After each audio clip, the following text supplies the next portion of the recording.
ഇന്നെൻ്റെ ഹൃദയത്തിൽ നിങ്ങളോട് പറയുവാനായിട്ട് ഞാൻ ആഗ്രഹിക്കുന്ന വളരെ പ്രധാനപ്പെട്ട ചില വിഷയങ്ങളാണ്. ഈ രാജ്യങ്ങളോട് പ്രവചിക്കുന്ന പ്രവാചകന്മാർ എഴുന്നേൽക്കണം.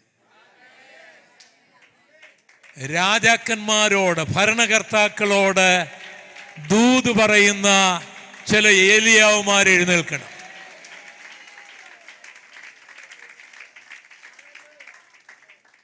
ഇനി ശുശ്രൂഷ വേണ്ട, മരിച്ചാൽ മതി എന്ന് പറഞ്ഞ ഏലിയാവിനെ കൊണ്ട് ദൈവം ഇസ്രായേലിന് മാത്രമല്ല സമീപ രാജ്യങ്ങളിലും കൂടെ ഒരു രാജാവിനെ അഭിഷേകം ചെയ്യാൻ നിയോഗിച്ചതുപോലെ ചില ഏലിയാവുമാരെ ഭരണകർത്താക്കളുടെ തലയിൽ കൈവച്ച് അവരെ നിയോഗിക്കുവാൻ ഉപയോഗിക്കുന്ന ചില പ്രവാചകന്മാരെ ദൈവം നമ്മുടെ മധ്യത്തിൽ നിന്ന് എഴുന്നേൽപ്പിക്കണം. Hallelujah, hallelujah. ഫറവോനെ പോലെ കഠിന ഹൃദയരുടെ കൊട്ടാരത്തിന് അകത്തിയെന്ന് ദൂത് പറയുന്ന ചില മോശമാരെ ദൈവം എഴുന്നേൽപ്പിക്കണം. അന്ന് മാത്രമല്ല, ദൈവത്തിന് ഇന്നും കഴിയും. ദൈവം അതൊക്കെ ചെയ്യുന്നുണ്ട്. പക്ഷെ നമ്മുടെ രാജ്യത്തിലും അത് വെളിപ്പെട്ട് വരുവാൻ നാം ഏൽപ്പിച്ചു കൊടുക്കണം. ഭരണതലങ്ങളിൽ രാജാക്കന്മാരെ ഉപദേശിക്കുകയും അതുപോലെ തന്നെ ഭരണതന്ത്ര തലങ്ങളിൽ ഭരണകർത്താക്കൾ ഉപദേശങ്ങൾ കേൾക്കുകയും ഒക്കെ ചെയ്ത ചരിത്രം ദാനിയേലിൻ്റെ ചരിത്രത്തെ നമ്മൾ വായിക്കാനായിട്ട്. അതൊരു പ്രവാചകൻ മാത്രമായിരുന്നില്ല, ഭരണകർത്താക്കൾക്ക് ഉപദേശിക്കുന്ന നല്ലൊരു ഉപദേഷ്ടാവായിരുന്നു. രണ്ട് വലിയ സാമ്രാജ്യങ്ങൾ, ബാബിലോൺ സാമ്രാജ്യവും പിന്നീട് വന്ന മേദ്യ പേർഷ്യ സാമ്രാജ്യവും, ഈ രണ്ട് സാമ്രാജ്യത്തിലെയും ഭരണകർത്താക്കൾ ദാനിയേലിൻ്റെ ദൈവത്തെ ആരാധിക്കുന്നവരായിരുന്നില്ല, ദാനിയേലിൻ്റെ ദൈവത്തെ അറിയുന്നവരുമായിരുന്നില്ല. ബാബിലോൺ സാമ്രാജ്യത്തിലെ ചക്രവർത്തി നെബൂഖദ്നേസറിൻ്റെ ദൈവം മർദൂക്കായിരുന്നെങ്കിൽ, അല്ലെങ്കിൽ സൈറസിൻ്റെ ദൈവം അഹുരാമസ്തയായിരുന്നെങ്കിൽ, ദാനിയേലിൻ്റെ ദൈവം യഹോവയായിരുന്നു. പക്ഷേ ഈ രണ്ട് ഭരണകർത്താക്കളും ദാനിയേലിൽ നിന്ന് ദൂത് കേൾക്കുന്നവരായിരുന്നു. അപ്പൊ നിങ്ങളുടെ പ്രാർത്ഥനയിൽ ആ ഒരു തലങ്ങളിലേക്കൊന്ന് ഉയർന്നു വരുവാനായിട്ട്, അങ്ങനെ ചില ദൈവദാസന്മാരെ ദൈവം എഴുന്നേൽപ്പിക്കാനായിട്ട് പ്രാർത്ഥിച്ചാൽ അത് സംഭവിക്കും. സ്തോത്രം, സ്തോത്രം. എന്നാൽ ഞാൻ ഒരു രഹസ്യം കൂടി നിങ്ങളോട് പറയാം. പല ഭരണകർത്താക്കൾക്കും ഉപദേശം കൊടുക്കാൻ പിശാചിൻ്റെ ദാസന്മാർ ധാരാളമുണ്ട്. അവരുടെ ഉപദേശം കേട്ടാണ് കാര്യങ്ങൾ അവർ മുൻപോട്ട് നീങ്ങുന്നത്. അവിടെ ഒരു ദൈവത്തിൻ്റെ അഭിഷിക്തനുണ്ടെങ്കിൽ കാര്യങ്ങൾക്കെല്ലാം മാറ്റം വരും. ഹല്ലേലൂയ. ആ ദൈവമക്കളുടെ പ്രാർത്ഥനയാൽ സാധിക്കും. അവരിലൂടെയുള്ള ചില ദൂതുകൾ നമ്മൾ ദാനിയേൽ പ്രവാചകന്റെ പുസ്തകവും ഇരമ്യ പ്രവാചകന്റെ പുസ്തകവും ഒക്കെ വായിക്കുമ്പോൾ നമ്മളെ അത്ഭുതപ്പെടുത്തും. അപ്പോൾ ലോകരാജ്യങ്ങളുടെ ഗതിവിഗതികളെക്കുറിച്ച്, അതിൻ്റെ എല്ലാ കാര്യങ്ങളെക്കുറിച്ചും ഈ തിരുവചനത്തിൽ രേഖപ്പെടുത്തിയിട്ടുണ്ട്. ആ വരയ്ക്ക് പുറത്ത് ആർക്കും പോകാനൊക്കെയില്ല. നമുക്ക് ചിലപ്പോൾ ചിലതൊന്നും ഇഷ്ടമായിരിക്കുകയില്ല. ദൈവം ഇസ്രായേൽ മക്കളോട് പറഞ്ഞു, കാട്ടുമൃഗം നിങ്ങളെ കൊന്നു തിന്നാതിരിക്കാൻ ഞാൻ അനാക്യമല്ലന്മാരെ കുറേശ്ശെ നീക്കിക്കളയുള്ളൂ.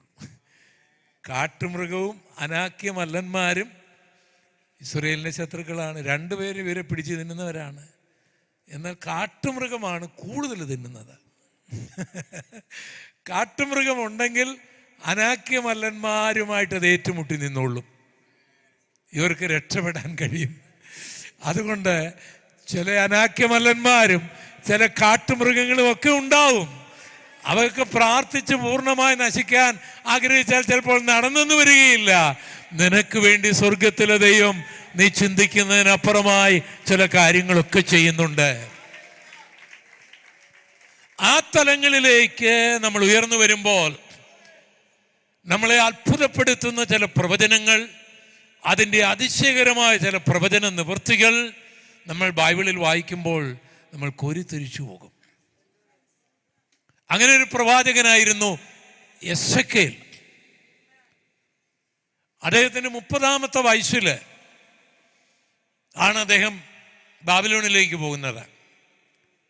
22 വർഷങ്ങൾ അദ്ദേഹം അവിടെ ഉണ്ടായിരുന്നു.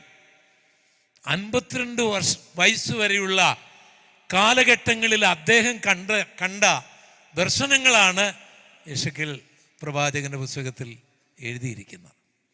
അപ്പോൾ ആ ഒരു കാലഘട്ടം എന്ന് ഓർക്കുമ്പോൾ, ആ കാലഘട്ടം മനസ്സിലാക്കിയെങ്കിൽ മാത്രമേ നമുക്ക് ഈ എസെക്കേൽ പ്രവാചകന്റെ പുസ്തകത്തിലെ പ്രവചനങ്ങൾ ഇസ്രായേലിനെ കുറിച്ച്, ചുറ്റുമുള്ള രാജ്യത്തെക്കുറിച്ച്, അമേരിക്കയെക്കുറിച്ച്, റഷ്യയെക്കുറിച്ച്, ജർമ്മനിയെക്കുറിച്ച് എല്ലാ പ്രവാചകൻ പ്രവചിച്ചിട്ടുണ്ട്. സ്തോത്രം. അതൊന്നും സാധാരണ ആൾക്കാർ അറിയുന്നില്ല.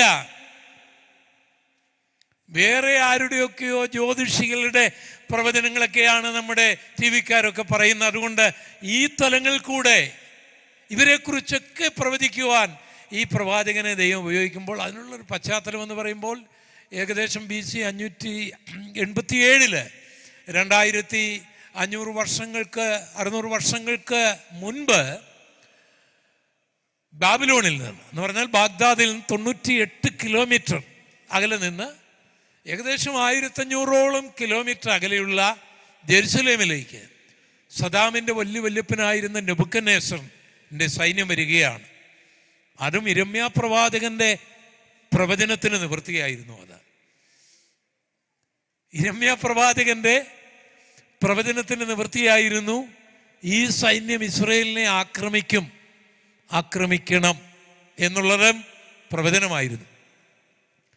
അങ്ങനെ പക്ഷേ ആ ദൂത് പ്രവാചകൻ പറയുമ്പോൾ അന്നത്തെ രാജാക്കന്മാർ അത് അംഗീകരിച്ചില്ല.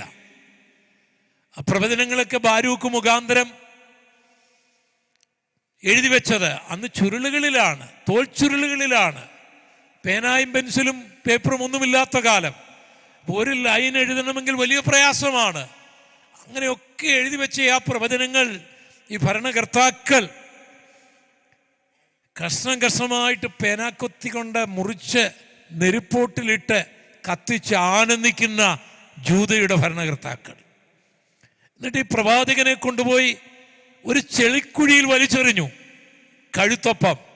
അത് പാപമൊന്നും ചെയ്തിട്ടല്ല, അയാൾ ദൈവത്തിൻ്റെ ദൂത് പറഞ്ഞതുകൊണ്ട്, ദൈവത്തിൻ്റെ ആലോചന പറഞ്ഞതുകൊണ്ട്, അവർ തകരാതിരിക്കാൻ, അവർ നശിക്കാതിരിക്കാൻ, അവർ മുടിഞ്ഞു പോകാതിരിക്കാൻ ആലോചന പറഞ്ഞതുകൊണ്ട് ആ പ്രവാചകനെ ദൈവം എഴുന്നേൽപ്പിക്കുന്നതൊക്കെ ഒരു ആഫ്രിക്കക്കാരനെ ഉപയോഗിച്ചാണ്. തൻ്റെ ജനത്തെ ആരും വന്നില്ല, തൻ്റെ രാജാക്കന്മാരും വന്നില്ല, തൻ്റെ കുടുംബക്കാരും വന്നില്ല. ദൈവം ഒരു ശുശ്രൂഷ തന്നിട്ടുണ്ടെങ്കിൽ ആരും വരണ്ട. നമ്മൾ പ്രതീക്ഷിക്കാത്തവരെ ദൈവം നമ്മുടെ മധ്യത്തിലയക്കും.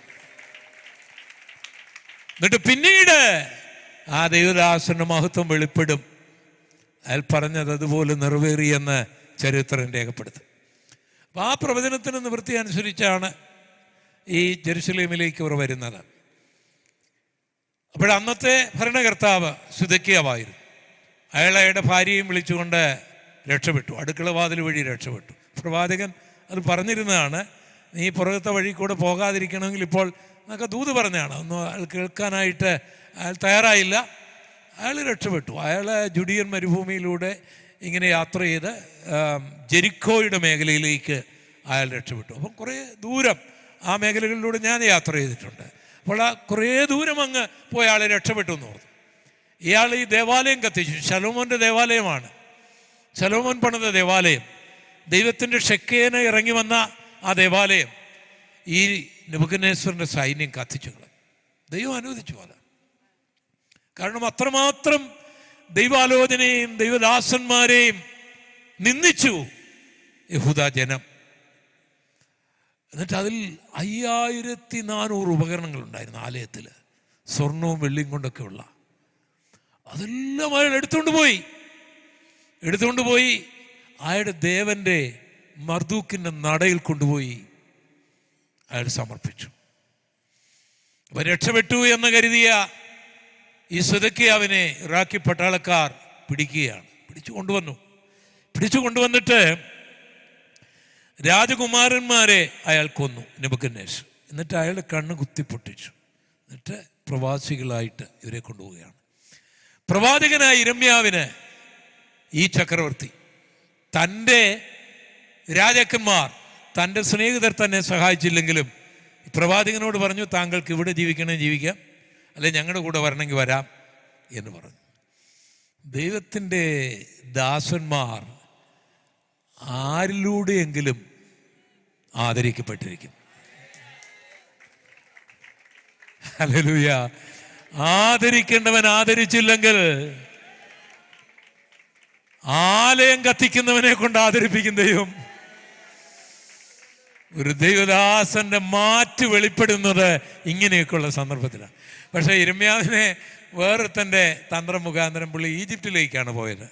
ഈജിപ്തിലേക്ക് പോയെങ്കിലും അവിടെ കുറേ പ്രവചനങ്ങളൊക്കെ അദ്ദേഹം നടത്തുന്നുണ്ട്. അതൊക്കെ പിന്നീട് ചരിത്രത്തിൽ നിറവേറ്റുന്നുണ്ട്. നമ്മുടെ വിഷയം അതല്ല. എന്നാൽ എസെക്കേല് ബാബിലോണിലേക്കാണ് പോയത്. അപ്പോൾ എസെക്കേലിന് 30 വയസ്സേ ഉള്ളൂ. അയാളൊരു പുരോഹിതനായിരുന്നു. ഇപ്പോൾ ആലയമില്ല, ശുശ്രൂഷിക്കാൻ സ്ഥലവുമില്ല, പൗരോഹിത്യം കൊണ്ട് ഇനി കാര്യമില്ലല്ലോ. പക്ഷെ ദൈവം അദ്ദേഹത്തെ ഒരു പ്രവാചകനാക്കി. ഒരു കാര്യം ഓർത്തിരിക്കണം, സാഹചര്യങ്ങൾ മാറുമ്പോൾ നിന്റെ ശുശ്രൂഷ തീരുകയല്ല, ശുശ്രൂഷയ്ക്ക് മാറ്റം വരികയാണ് ഉണ്ടാകുന്നത്. Hallelujah, hallelujah, hallelujah. മതം നൽകുന്നതെല്ലാം ആലയം പൊളിയുമ്പോൾ തീരും. ദൈവം നൽകുന്നതെല്ലാം സാഹചര്യത്തിനൊത്തവണ്ണം അത്ഭുതകരമായ മാറ്റങ്ങൾ വരും. ദൈവം അദ്ദേഹത്തെ ഒരു പ്രവാചകനാക്കി മാറ്റി. എവിടെ? ആലയം കത്തിച്ചവൻ്റെ നാട്ടിൽ, ദേവാലയത്തിലെ ഉപകരണങ്ങളെല്ലാം എടുത്തുകൊണ്ടുപോയവൻ്റെ നാട്ടിൽ 22 വർഷം ശുശ്രൂഷിച്ച ഒരു പ്രവാചകനാണ് എസെക്കേൽ. ഈ ദൈവമാണ് നമ്മുടെ ദൈവം. ദൈവം ശുശ്രൂഷയ്ക്ക് വിളിച്ചിട്ടുണ്ടെങ്കിൽ അവൻ നിർത്തുക തന്നെ ചെയ്യും. അതിനുള്ള അവസരങ്ങളും അതിനുള്ള സാഹചര്യങ്ങളെല്ലാം ഉണ്ടാക്കിക്കൊണ്ടിരിക്കും. ഒരു കാര്യം ഓർത്തോണം, ദൈവം ശുശ്രൂഷയ്ക്ക് വിളിച്ചു എന്ന കാരണത്താൽ ആലയം കത്താതിരിക്കുകയില്ല. ദൈവം ശുശ്രൂഷയ്ക്ക് വിളിച്ചു എന്ന കാരണത്താൽ നെബൂഖദ്നേസർ വരാതിരിക്കുകയില്ല. ദൈവം ശുശ്രൂഷിച്ച് വിളിച്ചു എന്ന കാരണത്താൽ ആലയത്തിലെ ഉപകരണങ്ങൾ അയാൾ എടുത്തുകൊണ്ട് പോയി എന്ന് വരാതിരിക്കുകയില്ല.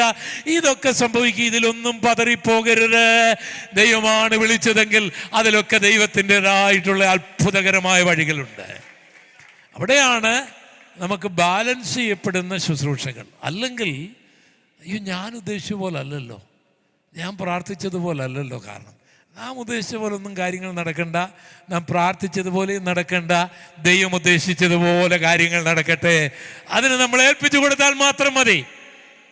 അപ്പൊ ഈ പ്രവാചകൻ നടത്തുന്ന കുറേ പ്രവചനങ്ങൾ, അതിൻ്റെ അത്ഭുതകരമായ പ്രവചനം, 4 പ്രവചനങ്ങൾ ഞാൻ ഓർപ്പിക്കാമേ. ഈ വാക്യം നിങ്ങൾ ഒന്ന് എഴുതിയിടണം. എന്തിനാണെന്ന് ചോദിച്ചാൽ ഇത് പിന്നീട് നിങ്ങൾക്ക് പ്രയോജനം ചെയ്യും. ഇത് നിങ്ങൾക്ക് പിന്നീട് പഠിപ്പിക്കാനും കഴിയും. അപ്പോൾ സോളിഡായിട്ട് നമുക്ക് കർത്താവിൽ നിലനിൽക്കുക. ഇന്ന് മാത്രം ജീവിച്ചാൽ പോരല്ലോ. ഇപ്പം ഞങ്ങൾ ദൈവദാസന്മാരൊക്കെ വന്ന് പാട്ടുമൊക്കെ പാടി ആരാധിച്ച് നിങ്ങൾക്ക് ഭയങ്കരമായൊരു ഉണർവൊക്കെ ഉണ്ടാക്കി മലകളെല്ലാം അങ്ങ് നീങ്ങിപ്പോയി. പക്ഷേ വീട്ടിൽ ചെല്ലുമ്പോൾ മല അവിടെ ഉണ്ട്. അപ്പം നിങ്ങൾ പതറിപ്പോകരുത്. അപ്പം നമ്മൾ ആ മലയുടെ മുകളിൽ കയറി നിന്ന് സ്തോത്രം പറയണം. അല്ല, അതിൻ്റെ താഴെ ഒന്നുകൊണ്ട് മല മാറിയില്ലല്ലോ എന്നല്ല, ചാടി കയറിയിട്ടുണ്ട് കർത്താവിന് സ്തോത്രം എന്ന് പറയണം. അപ്പം അതിനുള്ള ചില മരുന്നുകളാണ് ഞങ്ങൾ നൽകുന്നത്. സ്തോത്രം. മാറേണ്ടതാണെങ്കിൽ മാറുകയും ചെയ്യും. മാറിയാലും മാറിയില്ലേലും എൻ്റെ കർത്താവ് മാറുകയില്ല. എൻ്റെ കർത്താവിൻ്റെ വാഗ്ദത്തവും മാറുകയില്ല. അവൻ്റെ അടുക്കൽ നിന്ന് ഞാനും മാറുകയില്ല. ഇതായിരിക്കണം നമ്മുടെ തീരുമാനം. അപ്പോൾ ഈ എസെക്കേൽ നിങ്ങൾ പഠിക്കേണ്ട കാര്യങ്ങൾ എന്ന് പറഞ്ഞാൽ ഈ 2025 നമ്മുടെ കണ്ണിൻ്റെ മുൻപിൽ നിറവേറിക്കൊണ്ടിരിക്കുന്ന കാര്യങ്ങൾ ഉൾപ്പെടെ ഇനി നടക്കാനുള്ള 4 പ്രധാനപ്പെട്ട ദർശനങ്ങൾ എസെക്കേൽ 36, 37, 38, 39, 40 അധ്യായങ്ങൾ. ഈ 4 അധ്യായങ്ങളിൽ ലോകത്തിൻ്റെ എല്ലാ ഗതിവിഗതികളെയും ദൈവം 2600 വർഷങ്ങൾക്ക് മുൻപ് ഈ ദൈവദാസന് കൊടുത്തു ദർശനം. ഈ ദൈവദാസന് ദർശനം കൊടുത്തപ്പോൾ നിങ്ങൾ ഓർക്കണം, അവിടെ ആലയം കത്തിച്ചവൻ്റെ ദേശത്ത് മന്ത്രവാദികൾക്ക് പണം കൊടുത്ത് രാജനഗരിയിൽ പാർപ്പിച്ചിരിക്കുന്നവരുടെ മധ്യത്തിലാണ് ഈ ശുശ്രൂഷ വെളിപ്പെട്ടത്. നിന്നെ ഇല്ലാതാക്കാനും നിന്നെ മുടിക്കാനും നിന്നെ തകർക്കാനും മാന്ത്രിക വിദ്യകൾ പ്രയോഗിക്കുകയും അങ്ങനെ പ്രയോഗിച്ച് വിജയിച്ച് യഹോവയുടെ ആലയം പോലും കത്തിച്ചു കളഞ്ഞ് അവരങ്ങനെ സന്തോഷിച്ചിരിക്കുന്നവരുടെ ഇടയിലാണ് എസെക്കിയേലിനെ ദൈവം ഉപയോഗിച്ചത്. ഹല്ലേലൂയ. ഒരു ദൈവത്തിൻ്റെ അഭിഷിക്തന് ഏത് മേഖലകളിലും തല ഉയർത്തി നിൽക്കുവാൻ കഴിയും. ഒരു മന്ത്രവാദിയുടെ തന്ത്രങ്ങളും അവനോട് ഫലിക്കുകയില്ല. Hallelujah, hallelujah, hallelujah. അവിടെ അവൻ തല ഉയർത്തി തന്നെ നിൽക്കും. അപ്പോൾ ഈ 36-ാം അധ്യായത്തിലെ പ്രവചനം അതിൻ്റെ 24-ാം വാക്യം. ഈ വാക്യം എനിക്ക് ഞാൻ നിങ്ങളെ ജാതികളുടെ ഇടയിൽ നിന്ന് കൂട്ടി സകല ദേശങ്ങളിൽ നിന്നും നിങ്ങളെ ശേഖരിച്ചു സ്വന്തം ദേശത്തേക്ക് വരുത്തും. ഇപ്പോൾ ഓർക്കുക, ഇസ്രായേൽ മക്കളോടാണ് പ്രവചനം. എന്താണ് പ്രവചനം? നിങ്ങളെ വീണ്ടും സ്വന്തം ദേശത്തേക്ക് വരും. ഞാൻ നിങ്ങളെ ജാതികളുടെ ഇടയിൽ നിന്ന് കൂട്ടി സകല ദേശങ്ങളിൽ നിന്നും നിങ്ങളെ ശേഖരിച്ച് സ്വന്തം ദേശത്തേക്ക് വരുത്തും. ഈ പ്രവചനം പ്രവചിച്ച കാലത്ത് ഭൂമിയിൽ ആർക്കും വിശ്വസിക്കുവാൻ കഴിയുകയില്ലായിരുന്നു. അതിന് കാരണമുണ്ട്. അതിന് ഹിസ്റ്ററി പഠിച്ചാൽ നമുക്കറിയാം.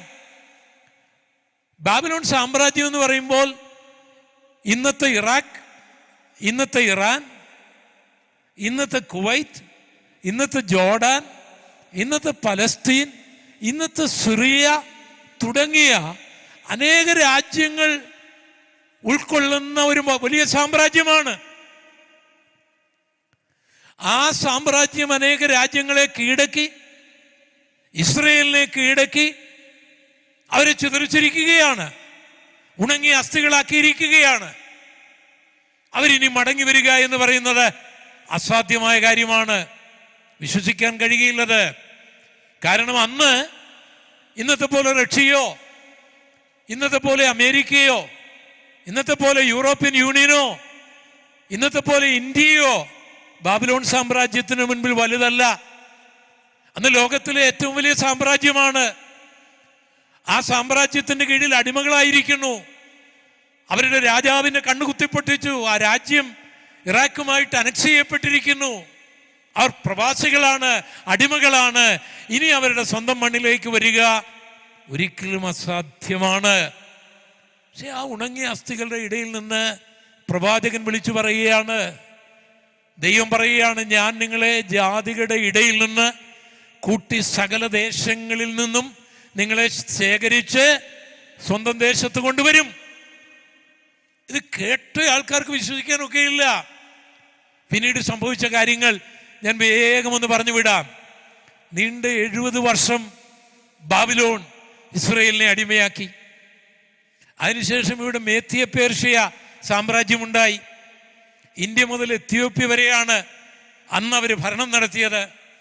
നമ്മുടെ ഇന്ത്യ രാജ്യം 20 താലന്ത് സ്വർണമാണ് അന്ന് അവർക്ക് കരമായി കൊടുത്തിരുന്നത്. ഇന്ത്യ എന്ന് പറയുമ്പോൾ പഴയ അഫ്ഗാനിസ്ഥാൻ്റെയും പാകിസ്ഥാൻ്റെയും ഒക്കെ ഭാഗങ്ങൾ ഉൾപ്പെടുന്ന പഴയ ഇന്ത്യയുടെ കാര്യമാണ് ഞാൻ പറയുന്നത്.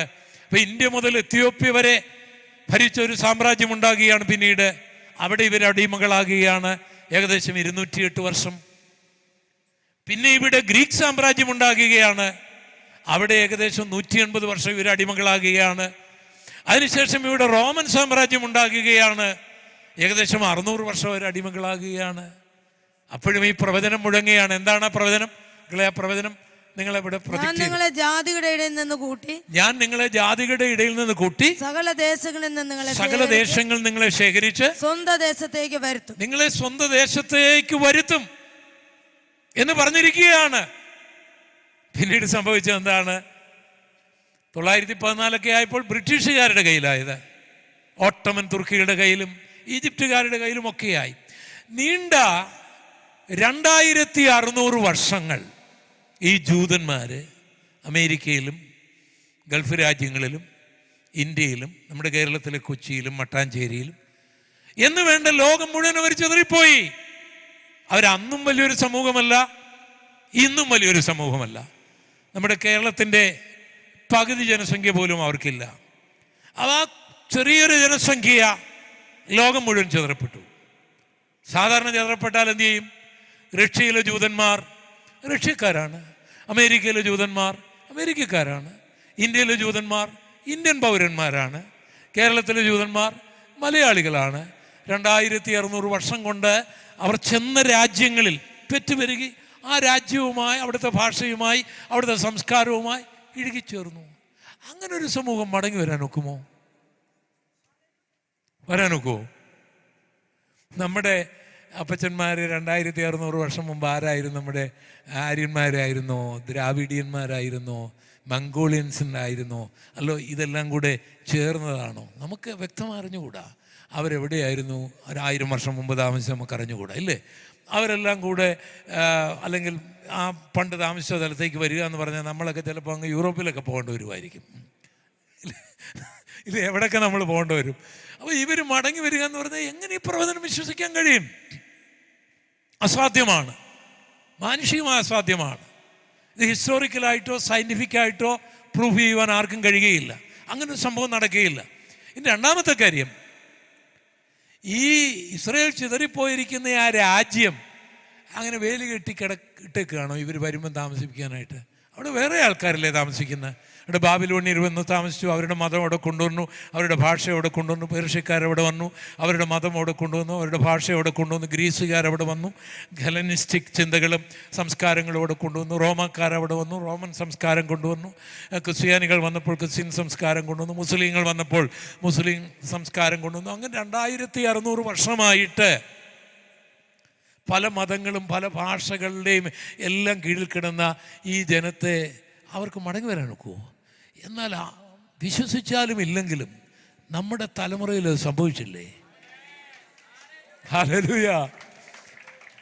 1948 മെയ് മാസം 14-ാം തീയതി ഒരു പ്രഖ്യാപനം ലോകം കേട്ടു. ഇസ്രായേൽ ദേശത്ത് ഇസ്രായേൽ എന്ന പേരിൽ ഒരു രാജ്യമുണ്ടായി. ഹല്ലേലൂയ. ഈ പ്രവചനം നിറവേറിയില്ലേ? ഇതിനേതെങ്കിലും ഒരു നിരീശ്വരന് കണ്ണിക്കാൻ ഒക്കുമോ? ഇതിലേതെങ്കിലും ഒരു ബൈബിൾ വിരോധിക്ക് ഖണ്ഡിക്കാൻ ഒക്കുമോ? ഇതിൻ്റെ അടിസ്ഥാനത്തിൽ ഞാനൊരു കാര്യം പറയട്ടെ.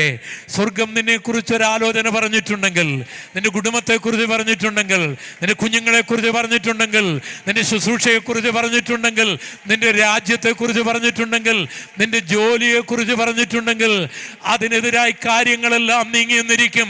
ബാബിലോണിന്റെ കൊടി കണ്ട് നീ ഭയപ്പെടരുത്, ഇറാന്റെ കൊടി കണ്ട് നീ ഭയപ്പെടരുത്, ഗ്രീസിന്റെ കൊടി കണ്ട് നീ ഭയപ്പെടരുത്, റോമാക്കാരന്റെ കൊടി കണ്ട് നീ ഭയപ്പെടരുത്, ഓട്ടോമൻ തുർക്കികളുടെ കൊടി കണ്ട് നീ ഭയപ്പെടരുത്. നിന്നെ ഇല്ലാതാക്കും, മുടിച്ചു കളയുമെന്നൊക്കെ പറയുന്ന ഹാമാന്റെ വാക്ക് കേട്ട് നീ ഭയപ്പെടരുത്. നിന്നോട് അരുളി ചെയ്ത ദൈവമാണ്. അവൻ തരുമെന്ന് പറഞ്ഞാൽ തന്നിരിക്കും, അവൻ കൊണ്ടുവരുമെന്ന് പറഞ്ഞാൽ കൊണ്ടുവന്നിരിക്കും. അതിനുള്ള ജ്ഞാനം അവനുണ്ട്, അതിനുള്ള ബുദ്ധി അവനുണ്ട്, അതിനുള്ള കഴിവ് അവനുണ്ട്, അതിനുള്ള സാഹചര്യം അവനുണ്ട്. ഹല്ലേലൂയ. ഈ പ്രവചനത്തിന്റെ നിവൃത്തി എസെക്കിയേലിന് കാണുവാൻ കഴിഞ്ഞില്ലെങ്കിലും നമുക്ക് കാണുവാൻ കഴിഞ്ഞു. സ്വർഗം നമ്മളോട് അരുളി ചെയ്ത ആലോചനകൾ ഒരുപക്ഷെ നമ്മുടെ തലമുറയ്ക്ക് വേണ്ടി മാത്രമായിരിക്കുകയില്ല. പക്ഷെ ദൈവമാണ് അരുളി ചെയ്തതെങ്കിൽ അത് നിറവേറിയിരിക്കും. ഹല്ലേലൂയ. 36-ാം അധ്യായത്തിലെ പ്രവചനം അതാണെങ്കിൽ 37-ാം അധ്യായത്തിലെ വിഷയം അതല്ല. 37-ാം അധ്യായത്തിൽ പ്രവാചകനെ ദൈവം ഒരു താഴ്വരയിൽ കൊണ്ടുപോവുകയാണ്. ആ താഴ്വര എന്നൊക്കെ പറയുന്നത് ഹിറ്റ്ലറിൻ്റെ കാലത്തും ഇദിയമിൻ്റെ കാലത്തുമൊക്കെ ഉണ്ടായിരുന്ന പോലുള്ള വലിയ കൂട്ടങ്ങൾ കിടക്കുന്ന താഴ്വരയിലേക്കാണ് കൊണ്ടുപോയി. അത് നിങ്ങൾ ധാരാളം ഇങ്ങനെയുള്ള യോഗങ്ങളിൽ നിങ്ങൾ കേട്ട് കാണും. ഞാൻ അതുകൊണ്ട് ആ വിഷയത്തിലേക്ക് പോകുന്നില്ല. അപ്പോൾ പുള്ളി അവിടെ ചെല്ലുകയാണ്, ഒറ്റയ്ക്കാണ്. അദ്ദേഹത്തെ അവിടെ കൊണ്ടുപോയിരിക്കുകയാണ്. ഞാൻ പറഞ്ഞല്ലോ പുരോഹിതനായിരുന്നു അദ്ദേഹം. ഇപ്പോൾ അദ്ദേഹത്തിന് ഒന്നുമില്ല. പ്രത്യേകിച്ച് പുരോഹിതന്മാർക്ക് ഇങ്ങനെയുള്ള അസ്ഥിയുള്ള സ്ഥലങ്ങളിലൊന്നും പോകരുതെന്നാണ് പ്രത്യേക നിയമം. അത് അശുദ്ധമായി പോവും. അങ്ങനെ പുള്ളി അവിടെ കൊണ്ട് നിർത്തിയിരിക്കുകയാണ്. തലയോട്ടിയും ഭയങ്കര ഒരു ഭീകരമായ രംഗം. ഒരു പ്രസംഗം നടത്തിയാൽ ഈ തലയോട്ടി എന്നുള്ള എക്കോ തിരിച്ചു വരികയല്ല, അതൊരു സ്വോത്രവും വരികയല്ല അവിടെ നിന്ന്. ഇതെല്ലാം നല്ല ഉണങ്ങി ചെതറിക്കിടക്കുക. പുള്ളിക്കാരനിങ്ങനെ ചുറ്റിയൊക്കെ ഒന്ന് നടന്നു കഴിഞ്ഞപ്പോൾ കർത്താവ് തന്നെ പ്രവാചകനോട് ചോദിച്ചു, വല്ലതും സംഭവിക്കുമോ ഇവിടെ? ദൈവം ഭയങ്കര ബുദ്ധിമാനാണ് കേട്ടോ. നമ്മളോട് വലിയ ചോദ്യങ്ങളൊക്കെ ചോദിക്കും. ആവശ്യമില്ല കാര്യം മറുപടി ഒന്നും പറഞ്ഞേക്കരുത്. ദൈവം വലിയ കുരുക്ക് വെച്ചോണ്ടുള്ള ചോദ്യമാണ് കേട്ടോ. അല്ല, ദൈവത്തിന് അറിയാൻ മേലാത്ത വല്ല കാര്യമുണ്ടോ? അപ്പം ദൈവമാണ് ചോദിക്കുന്നെങ്കിൽ പ്രവാചകനെ പോലെ നിന്നോണം. ദൈവം അങ്ങനെ ചോദിച്ചു കളയും. പ്രവാചകനോട് ചോദിച്ചു, വല്ലതും നടക്കുമോ ഇവിടെ? പുള്ളി പറഞ്ഞു, എൻ്റെ കർത്താവേ എനിക്കറിയത്തില്ല, നിനക്കറിയാമെന്ന്. ദൈവം പുള്ളി തിരിച്ചങ്ങോട്ട് കൊടുത്തപ്പോൾ കർത്താവ് പറഞ്ഞു, നീ ഒരു കാര്യം ചെയ്യ്, നീ അങ്ങ് പ്രവചിച്ചോളാൻ പറഞ്ഞു.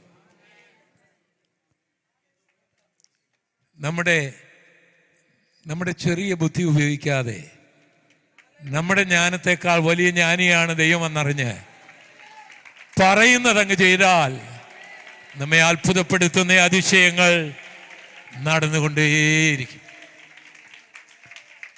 ഞാനൊരിക്കൽ തിരുവല്ല ഷാരോൺ ബൈബിൾ സ്കൂളിൽ പഠിപ്പിക്കുന്ന കാലത്ത് ഞങ്ങളെയൊക്കെ വളരെ സ്നേഹിക്കുന്ന ഒരു അമ്മച്ചി ഉണ്ടായിരുന്നു.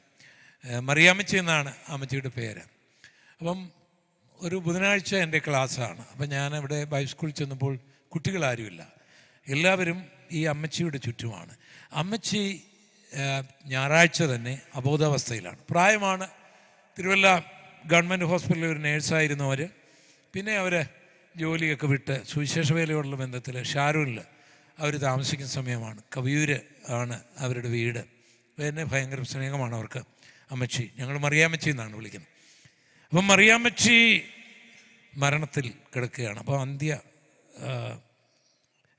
അവസാനത്തെ ഇതിനുവേണ്ടി എല്ലാവരും പ്രാർത്ഥിച്ചുകൊണ്ടിരിക്കുകയാണ്. അങ്ങനെ അപ്പോൾ ലോകമാം ഗംഭീര വാരിധിയിൽ എന്നൊക്കെ പാട്ടെഴുതിയ അന്നമ്മവാമൻ ഉൾപ്പെടെയുള്ള പഴയ തലമുറയിലുള്ള ദൈവദാസന്മാരെല്ലാം അവിടെ ഉണ്ട്. അവരെല്ലാം ഇങ്ങനെ പ്രാർത്ഥിച്ചുകൊണ്ടിരിക്കുകയാണ്. വലിയ പ്രയാസം കൂടാതെ അമ്മച്ചി പോകാനായിട്ട് പ്രായമായി, ഇങ്ങനെ ഭയങ്കരമായിട്ട് പ്രായമായി. അപ്പം ഞാനവിടെ ചെല്ലുമ്പോഴേ എൻ്റെ ഹൃദയത്തിലൊരു പ്രേരണ, ഈ അമ്മച്ചിക്ക് വേണ്ടി പ്രാർത്ഥിക്കാൻ, മരിക്കാനല്ല, രക്ഷപ്പെടാൻ. അമ്മച്ചിയുടെ നരച്ച തല, പ്രായം, ഈ ബുധനാഴ്ച മയങ്ങിയത്, പിന്നെ ഈ അന്ത്യശ്വാസ വലി, ഇതെല്ലാം കൂടെ കണ്ടാൽ പ്രാർത്ഥിക്കാൻ നമുക്ക് തോന്നുകയില്ല.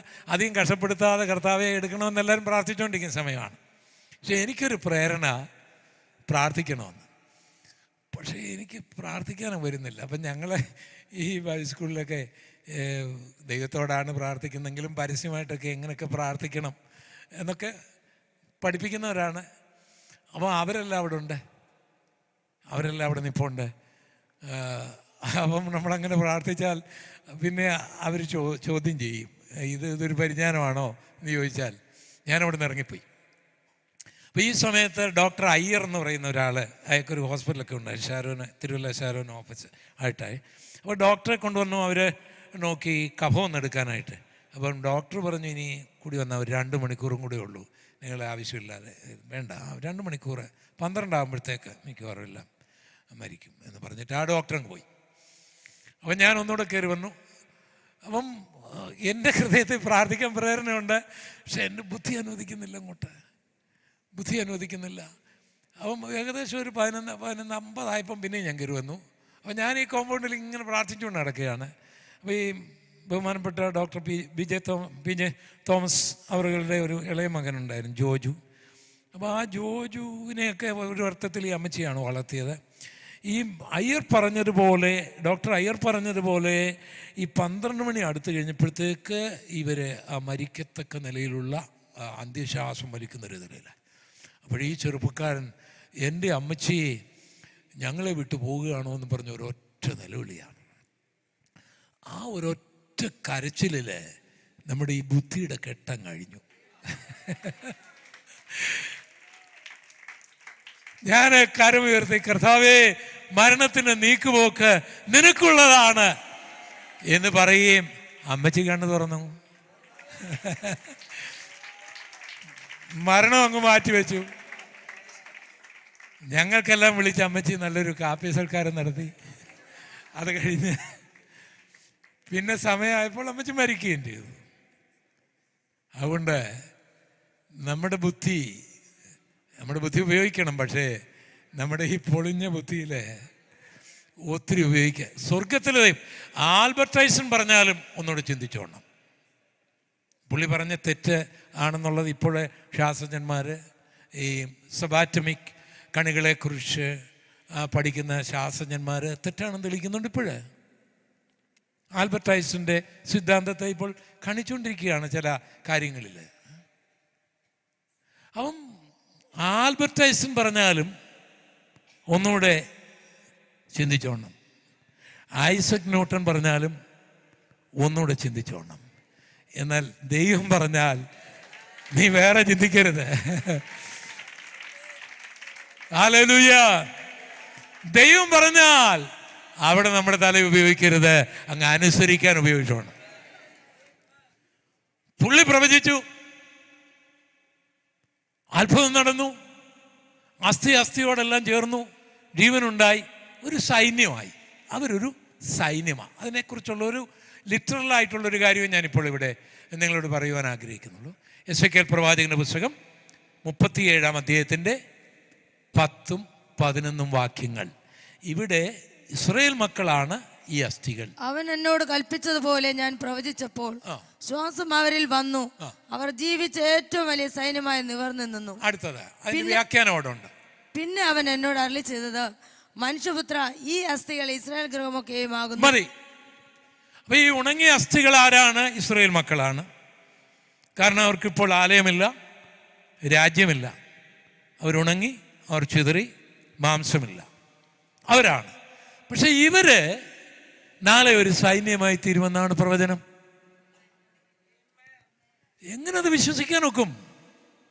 ഇപ്പം ഇറാഖിൻ്റെ സൈന്യം വന്ന് ഇവരെ രാജാവ് ഉൾപ്പെടെയുള്ളതിനെയെല്ലാം അടിച്ച് കൊന്ന് അസ്ഥിയാക്കിയിട്ടിരിക്കുകയാണ്. ജീവൻ പോലും ഇല്ല. അവര് ഒരു സൈന്യമായി തീരുന്ന പ്രവാചകൻ കാണുകയാണ്. ഒരു സൈന്യമായി തീരുന്നത്. ഇന്ന് ഇസ്രയേൽ ഒരു സൈന്യമാണോ? കാർഗിൽ യുദ്ധം നമ്മുടെ ഇന്ത്യ ജയിച്ചത് ഇസ്രയേൽ സൈന്യത്തിൻ്റെ സഹായത്തോടാണ്.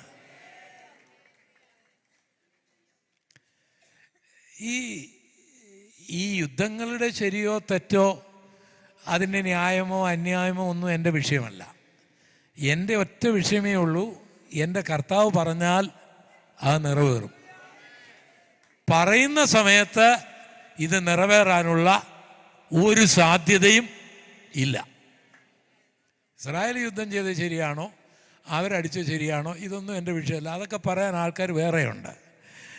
എൻ്റെ വിഷയം എൻ്റെ കർത്താവ് പറഞ്ഞത് നിറവേറുന്നു എന്നുള്ളതാണ്. അതിലൂടെ നമ്മളോട് ദൈവം പറഞ്ഞതും നിറവേറുമെന്ന് മനസ്സിലാക്കാൻ വേണ്ടി മാത്രം, ധൈര്യപ്പെടാൻ വേണ്ടി, ഉറയ്ക്കാൻ വേണ്ടി. നിങ്ങൾ ഓർത്തിരിക്കണം, ഇസ്രായേലിന് ഇന്ന് 100-ലധികം രാജ്യങ്ങൾ വ്യക്തമായിട്ട് അവരുടെ ശത്രുക്കളാണ്. 100-ലധികം രാജ്യങ്ങൾ, റഷ്യ ഉൾപ്പെടെ ഉള്ള രാജ്യങ്ങൾ, ഇറാഖ്, ഇറാന്, പാകിസ്ഥാന് തുടങ്ങിയ 100ഓളം രാജ്യങ്ങൾ അവരെ എതിർക്കുന്നവരാണ്. തൊട്ടടുത്തൊക്കെ അവർക്ക് ശത്രുക്കളുണ്ട്. സിറിയയിൽ, അതുപോലെ തന്നെ ജോർഡാനിൽ, എല്ലാം ലെബനോനിൽ, ഈ 2000 മൈൽ അകലെ നിന്ന് ഹൂതികൾ പോലും ബാലിസ്റ്റിക് മിസൈൽ അയച്ചു. അത്രയും അകലെയും അവർക്ക് ശത്രുക്കൾ ഉണ്ട്. അപ്പോൾ ഈ 100ഓളം രാജ്യങ്ങളുടെ ഇടയിൽ ഇസ്രയേൽ രാജ്യം എന്ന് പറയുന്നത് നമ്മുടെ കേരളത്തിലെ 6 ജില്ലകൾ കൂടുന്ന അത്രയേ ഉള്ളൂ. അപ്പം ഹമാസ് യുദ്ധം തുടങ്ങിയത് വെറും ചുമ്മാതെ ബോധമില്ലാത്തതുകൊണ്ടൊന്നുമല്ല. ഭയങ്കരം ബായ്ക്കപ്പ് അവർക്കുണ്ടായിരുന്നു. ഗസയിൽ 100 കണക്കിന് മൈലുകൾ നീളം വരുന്ന വലിയ ടണലുകൾ ഉണ്ടാക്കി അവിടെ എല്ലാ ആയുധ സന്നാഹങ്ങളും സിറിയ വഴി, ലെബനോൻ വഴി, ഈജിപ്റ്റ് വഴിയെല്ലാം ശേഖരിച്ചു വെച്ചതിന് ശേഷമാണ് ഒക്ടോബർ 7 അവരൊരു ആക്രമണം നടത്തിയത്. വെറുതെ അടിയുണ്ടാക്കാൻ വേണ്ടി തന്നെയാണ് അവർ ചെയ്തത്. അപ്പോൾ അവരെ സപ്പോർട്ട് ചെയ്യുവാൻ 100-ലധികം രാജ്യങ്ങളുണ്ട്. അവരുടെ ആയുധങ്ങൾ ലെബനോനിൽ അതിനുള്ള ക്രമീകരണം അവർ ചെയ്തു, സിറിയയിൽ അതിനുള്ള ക്രമീകരണം ചെയ്തു, ഈജിപ്റ്റുമായിട്ട് നല്ല ഫ്രണ്ട്ഷിപ്പിൽ പുറമേ കാണിച്ചിട്ട് അതിനകത്തൂടെ ആയുധങ്ങൾ ഇങ്ങോട്ട് കയറ്റിക്കൊണ്ടുവന്നു. നിമിഷ നേരം കൊണ്ട് അവരെ നശിപ്പിക്കാം എന്നുള്ള പ്ലാനിൽ തന്നെയാണ് ഉണ്ടാക്കിയത്. എന്നാൽ ഈ കൊച്ചു രാജ്യത്തെ അത്രയും ആക്രമണം ഇന്ത്യയിൽ ഉണ്ടായിരുന്നെങ്കിൽ ഇന്ത്യ ഒരു പക്ഷേ ലോകത്തിൽ തന്നെ കാണുകയില്ലായിരുന്നു. ലോകത്തിൽ കാരണം 100 രാജ്യങ്ങളോടൊന്നും ഏറ്റുമുട്ടാനുള്ള കരുത്ത് നമുക്ക് ഇല്ല. ഉണ്ടോ? അമേരിക്കയ്ക്കും ഇല്ല. ഇത്രയും രാജ്യങ്ങളോട് എതിർത്ത് നിൽക്കാനുള്ള കരുത്തൊന്നുമില്ല. ഇത്രയും രാജ്യങ്ങൾ അവരെ ഇല്ലാതാക്കാൻ എല്ലാവിധ സന്നാഹങ്ങളോടും കൂടി ഇന്ന് വരെ പരിശ്രമിച്ചിട്ടും അവൻ്റെ സൈനിക ശക്തി അംഗീകരിക്കുന്നില്ല എല്ലാവരും. നിങ്ങൾക്കറിയാമോ, അമേരിക്കയെയും ഇസ്രയേൽ സൈന്യമായി സഹായിക്കുന്നുണ്ട്. അവരുടെ അയംടോമൊക്കെ ഇന്ന് അത്ഭുതകരമാണ്. ഒറ്റ വിഷയം പറയാനേ ഞാനിത് ആഗ്രഹിക്കുന്നുള്ളൂ.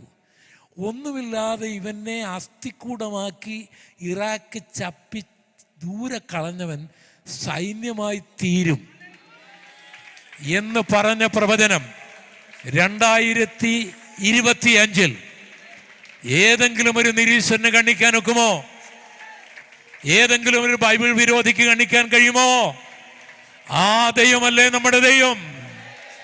ആ ദൈവമല്ലേ നമുക്ക് ആലോചന നൽകിയത്? ആ ദൈവം നമ്മളോട് അരുളിച്ച് നിറവേറാതിരിക്കുമോ? ഇന്ന് അസ്ഥിക്കൂടങ്ങൾ പോലെയാണെങ്കിലും, ഇന്ന് ചിതറിക്കിടക്കുന്നതാണെങ്കിലും, ഇന്ന് ഉണങ്ങിയതാണെങ്കിലും, ഇന്ന് ബന്ധം വിട്ടതാണെങ്കിലും അടുപ്പിക്കേണ്ടതിനെ എല്ലാം അടുപ്പിച്ച്, ഉണങ്ങിയതിനെ ഉണക്കുമാറ്റി, മാംസമില്ലാത്തവനെ മാംസം പിടിപ്പിച്ച്, ഞരമ്പില്ലാത്തതിനെ ഞരമ്പ് പിടിപ്പിച്ച് ഒരു സൈന്യമായി ഉയർത്തുവാൻ കഴിവുള്ളൊരു ദൈവത്തെയല്ലേ നമ്മൾ ആരാധിക്കുന്നത്, പ്രസംഗിക്കുന്നത്, പാടുന്നത്? ആ ദൈവത്തിൽ നമുക്ക് ആശ്രയിക്കാം. എത്ര അത്ഭുതകരമാണില്ലേ? ഞാൻ ഈ 50 വർഷമായിട്ട് ഈ ക്രിസ്ത്യ ജീവിതത്തിൽ നിലനിൽക്കാൻ ഇടയായ കാര്യം പറയാം. ഈ എൻ്റെ കർത്താവ്, എൻ്റെ കർത്താവിൻ്റെ സ്നേഹം, എൻ്റെ കർത്താവിൻ്റെ വചനം, എൻ്റെ കർത്താവിൻ്റെ ആത്മാവിൻ്റെ പ്രവർത്തനം, ഈ 3 കാര്യമാണ്. ഈ 3 എണ്ണത്തെക്കുറിച്ച്, ഈ 3 കാര്യത്തെക്കുറിച്ച് അറിവില്ലായിരുന്നെങ്കിൽ ഞാൻ എന്നേ ഒരു ഗോപാലകൃഷ്ണനായിട്ട് തീർന്നേനെ. അതുപോലുള്ള പ്രശ്നങ്ങൾ അഭിമുഖീകരിച്ചിട്ടുണ്ട്.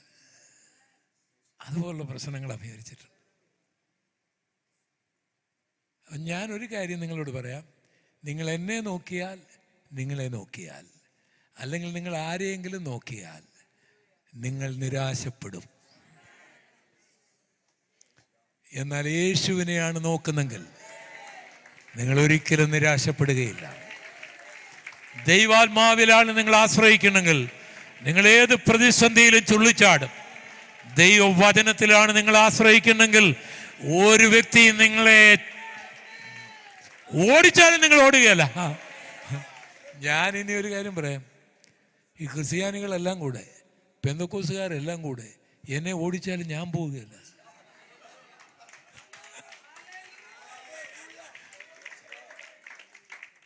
കാരണം പോയ എനിക്കാ പോകുന്ന. ഓടിക്കുന്നവൻ എന്നാ പോകാനിരിക്കാൻ? അവന് നേരത്തെ പോയതാണ്.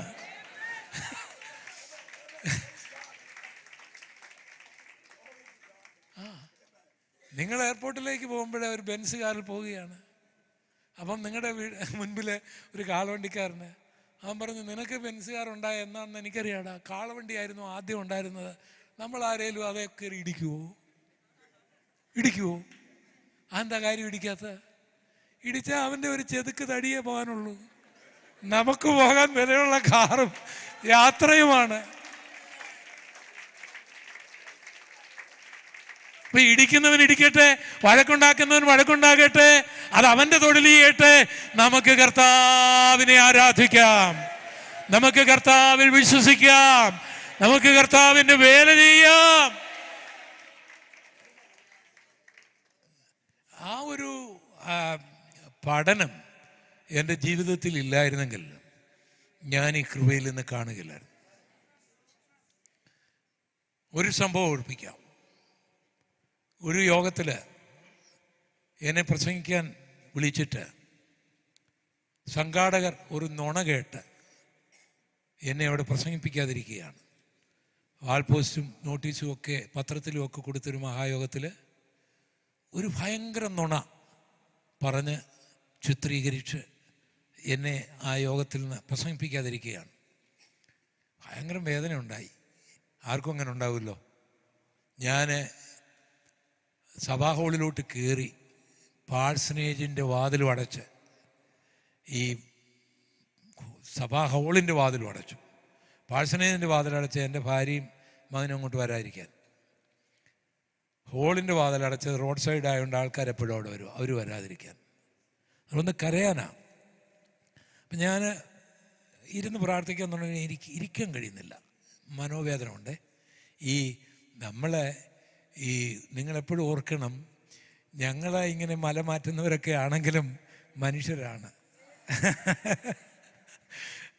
അത് നിങ്ങളെപ്പോഴും ഓർത്തിരിക്കണം. എല്ലാവരും ആരാണ്? മനുഷ്യരാണ്. പ്രസംഗവേദിയിലൊക്കെ ഞങ്ങൾ ആ ഒരു ഉണർവിൽ ദൈവം തരുന്ന ആലോചന പറഞ്ഞിരിക്കും. പക്ഷേ അതേ പ്രശ്നം അഭിമുഖിച്ചാൽ ഞങ്ങൾ മനുഷ്യരെന്നുള്ളതിൽ അതാണ് ആ ശുശ്രൂഷയുടെ ഒരു മനോഹരത. ഇപ്പം ദൈവം എന്തെങ്കിലും ചെയ്യുന്നെങ്കിൽ അത് അവനല്ല, ദൈവമാണ് പറയുന്നത്. ഞങ്ങൾ പ്രാർത്ഥിക്കുമ്പോൾ അത്ഭുതകരമായ രോഗസൗഖ്യം നടക്കും. നമ്മൾ പ്രാർത്ഥിച്ച് നമ്മുടെ ചില രോഗം സൗഖ്യമാകുകയല്ല. അപ്പോൾ അത് കർത്താവ് ഒരു കാര്യം പഠിപ്പിക്കുക, ആ സൗഖ്യമാക്കിയ ഞാനാണ്. നീ ആയിരുന്നെങ്കിൽ നിന്റെ സൗഖ്യം ആയേനുമല്ലോ. അപ്പം അത് ദൈവം പഠിപ്പിക്കുന്ന ഒത്തിരി പാഠങ്ങളുണ്ട്. അപ്പം നമ്മൾ അങ്ങനെ വരണം, നമുക്കും അങ്ങനെ വരണം. അല്ലെങ്കിൽ നമ്മൾ അഹങ്കരിച്ചു പോകും, അല്ലെങ്കിൽ നമ്മൾ വേറൊരു ദൈവമായി പോകും. അപ്പം എനിക്കിരുന്ന് പ്രാർത്ഥിക്കാൻ മേല, ഭയങ്കര ധീരനാണ് ഞാൻ. പക്ഷേ ഇവിടെ പോയി എനിക്കിരുന്ന് പ്രാർത്ഥിക്കാൻ ഒക്കുന്നില്ല, നടന്ന് പ്രാർത്ഥിക്കാൻ ഒക്കുന്നില്ല. മനസ്സ് ഭയങ്കര വേദനയാണ്. കാരണം ഈ നുണയ്ക്ക് കാലുകൾ 100. സത്യം ഇഴഞ്ഞ് ചെല്ലുന്നതിന് മുമ്പേ നുണ എല്ലായിടത്തും അങ്ങ് ചെല്ലും. ആൾക്കാർക്ക് കൂടുതൽ ഇഷ്ടമുള്ളത് നുണയാണ്. അതിന് നിങ്ങളങ്ങനെ ചെയ്ത് പഠിക്കണ്ട. നിങ്ങൾ നോക്കിയോ, വചനം പറയാൻ തുടങ്ങിയ ചിലരോട് അവർ ഉറങ്ങുന്ന കാണാം. എന്നാൽ 10 പേരുടെ കുറ്റം പറഞ്ഞു, പാതിരാത്രി ആയാലും അടുത്ത് കേൾക്കാൻ അവരിയ്ക്കും. മനുഷ്യൻ്റെ രീതി അങ്ങനെയാണ്. ആരുടെയും കുഴപ്പമൊന്നുമല്ല. ഞാൻ നിങ്ങളുടെ കാര്യമൊന്നും പറഞ്ഞതല്ല കേട്ടോ. അങ്ങനൊന്നും എന്നെ നിങ്ങൾ തെറ്റിദ്ധരിക്കരുത്. മനുഷ്യൻ്റെ ഒരു പൊതു സ്വഭാവം പറഞ്ഞതാണ്. ഇതെല്ലാം ഞാനങ്ങ് ഓർത്ത് ഇരിക്കുമ്പോഴേ അല്പം കഴിഞ്ഞപ്പോൾ ഈ ഞങ്ങളുടെ ചൂട് പിടിച്ച ഹോള് എയർ കണ്ടീഷനൊന്നുമല്ല, എയർ കണ്ടീഷൻ ചെയ്തൊരു റൂം പോലായി. എളുപ്പം ഒരു ഭയങ്കര കൂളിങ്. ജനലെല്ലാം അടച്ചിരിക്കുക, അങ്ങനെ കാറ്റൊന്നും കയറാനില്ല. ഒരു കാറ്റടിച്ചു, തണുത്തു. വേർത്തുകൊണ്ടിരുന്ന ഞാനങ്ങ് നല്ലൊരു തണുപ്പിലേക്ക് വന്നു. ഈ വേർപ്പിൻ്റെ കൂടെ തണുപ്പും കൂടെ അടിച്ചാൽ അതും കൂടെ ഒരു തണുപ്പാകുമല്ലോ. അപ്പോൾ ഒരു ഭയങ്കര ഒരു തണുപ്പിൻ്റെ ഒരു അന്തരീക്ഷം വന്നപ്പോൾ എനിക്ക് മനസ്സിലായി കർത്താവിനോട് സംസാരിക്കാൻ പോവാണ്. അപ്പോൾ ഞാൻ ഈ ഏങ്ങലടിയും എല്ലാം ഒന്ന് കുറച്ച് ശബ്ദം കേൾക്കാനായിട്ട് ഇങ്ങനെ ഒരുങ്ങുമ്പോൾ കർത്താവിനോട് പറയുകയാണ്, നീ എൻ്റെ മകനാണ്, നീ എൻ്റെ ദാസനാണ്, ഞാനാണ് നിന്നെ വിളിച്ചത്, നീ എൻ്റെ വേലക്കാരനാണ്. നീ ഭയപ്പെടുന്നവർക്കൊക്കെ ചെറിയ സ്ഥലത്ത് മാത്രമേ നിന്നെ ഒതുക്കാൻ കഴിയൂ. എനിക്ക് നിന്നെ ഭൂലോക രാജ്യങ്ങളുടെ അറ്റത്ത് വരെ വിട്ട് എൻ്റെ സാക്ഷ്യം വഹിപ്പിക്കാൻ കഴിയും. എൻ്റെ പ്രിയപ്പെട്ടവരെ, ഇത് കേട്ട് കഴിഞ്ഞപ്പോഴേ ഞാൻ തുള്ളിച്ചാടാൻ തുടങ്ങി, ആരാധിക്കാൻ തുടങ്ങി. അന്നേരം കരയുന്നുണ്ടെങ്കിലും സന്തോഷം കൊണ്ടാകാൻ. ആ ദൂത് പറയുമ്പോഴേ എൻ്റെ പാസ്പോർട്ട് പോലും ഇല്ല, ഒന്നുമില്ല, ഉണങ്ങിയ അസ്ഥി മാത്രമേ ഉള്ളൂ, ഒന്നുമില്ല. പക്ഷേ ദൈവം സംസാരിച്ചു കഴിഞ്ഞപ്പോൾ നിരാശയെല്ലാം പോയി. ശുശ്രൂഷയിൽ നിൽക്കണമോ, ജീവിതത്തിൽ നിൽക്കണമോ, പരിശുദ്ധാത്മാവുമായിട്ടൊരു കൂട്ടായ്മ ഉണ്ടാകണം. മനുഷ്യൻ തന്റെ കൂട്ടായ്മ നിന്നിൽ നിന്ന് മാറ്റിക്കളഞ്ഞെന്നിരിക്കും. എന്നാൽ ആത്മാവുമായിട്ടൊരു കൂട്ടായ്മയുണ്ടെങ്കിൽ ആത്മാവ് നിന്നെ ഉപേക്ഷിക്കുകയില്ല. ബൈബിൾ ഇങ്ങനെ പറയുന്നു, കുണ്ടറയിൽ യോസേഫിനോടുകൂടെ ദൈവമുണ്ടായിരുന്നു. ഹല്ലേലൂയ. യാക്കോബില്ല, റാഹേലില്ല, താൻ മുഖാന്തരം അനുഗ്രഹിക്കപ്പെട്ട പോത്തിഫേറുമില്ല. ഒരു നുണ കേട്ട് ആ ഭക്തനെ ജയിലിൽ ക്രൂരമായി അടച്ചു. ആരും ചെന്നില്ല, പക്ഷേ യോസഫിന്റെ ദൈവം അവിടെ ചെന്നു. അത് മതി യോസഫേ നിനക്ക്, ദൈവവേദനയെ അത് നിനക്ക് മതി, ആ കൂട്ടായ്മ മതി. ഏത് പ്രതിസന്ധിയെയും നീ അതിജീവിച്ചിരിക്കും.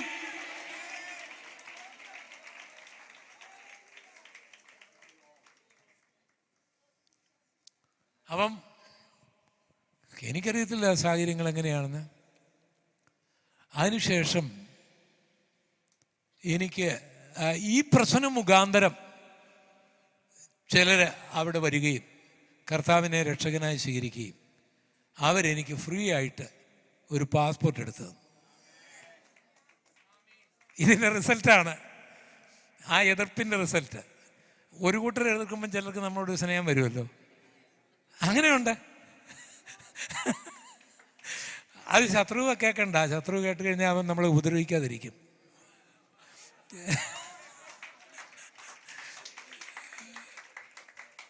അങ്ങനെ ഒത്തിരി നന്മ എനിക്കുണ്ടായി കേട്ടോ. ഒത്തിരി പേരങ്ങ് സ്നേഹിതരായി. മറ്റവരെ ഈ അവർക്ക് ഈ സ്നേഹിതരാണ് നമ്മളെ കൂടുതൽ സഹായിക്കുന്നത്. അവർ ഫ്രീ ആയിട്ട് എനിക്കൊരു പാസ്പോർട്ട് എടുത്തു. അതിനുശേഷം എനിക്കൊരു മകൻ ജനിച്ചു, ജോബിന്. അതിനുശേഷം എനിക്കൊരു മരുമകൾ ജനിച്ചു, ഈ പ്രവചന ദൂത് കഴിഞ്ഞ്. അപ്പോൾ അവർക്ക് ഒരാഗ്രഹം, എന്നെ ഒന്ന് ഭൂലോക രാജ്യങ്ങളുടെ അറ്റത്ത് കൊണ്ടുപോകണം. അമ്മമാരുടെ ഹൃദയത്തിലൊരു ആഗ്രഹം വരികയാണ്. ഈ പ്രവചനം കഴിഞ്ഞ് ജനിച്ചവരാണ് ഇവർ രണ്ടുപേരും. അപ്പോൾ അവരെന്നെ വിളിച്ച് വീസോ എല്ലാം ക്രമീകരിച്ചു. വീസോ എല്ലാം ഒരു ദിവസം കൊണ്ട്, ഒരു ഞായറാഴ്ച രാത്രിയിൽ അവർ ഓൺലൈനായിട്ട് അപ്ലൈ ചെയ്യുന്നു, ചൊവ്വാഴ്ച വീസ കിട്ടുന്നു. എന്നിട്ട് അവരെനിക്ക് ടിക്കറ്റ് എടുത്തു തന്നു. ടിക്കറ്റ് എന്ന് പറഞ്ഞാൽ ചീപ്പായിട്ട് കയറി പോകാവുന്ന, ഒത്തിരി നോക്കിയല്ല, ഇവിടെ ഞങ്ങളെയൊക്കെ വിളിച്ചു കൊണ്ടുപോയി താമസിപ്പിക്കുന്ന പോലെ രാജകീയമായിട്ട്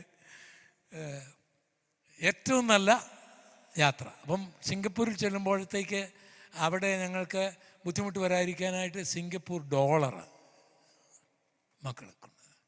എന്നിട്ടൊരു 10-18 മണിക്കൂറുകൾ ആകാശത്തിൽ 10-16 ആകാശത്തിലൂടെ യാത്ര ചെയ്യണം. 10,500 കിലോമീറ്റർ റോഡിലൂടെ യാത്ര ചെയ്യണം, കപ്പലിലൂടെ യാത്ര ചെയ്യണം.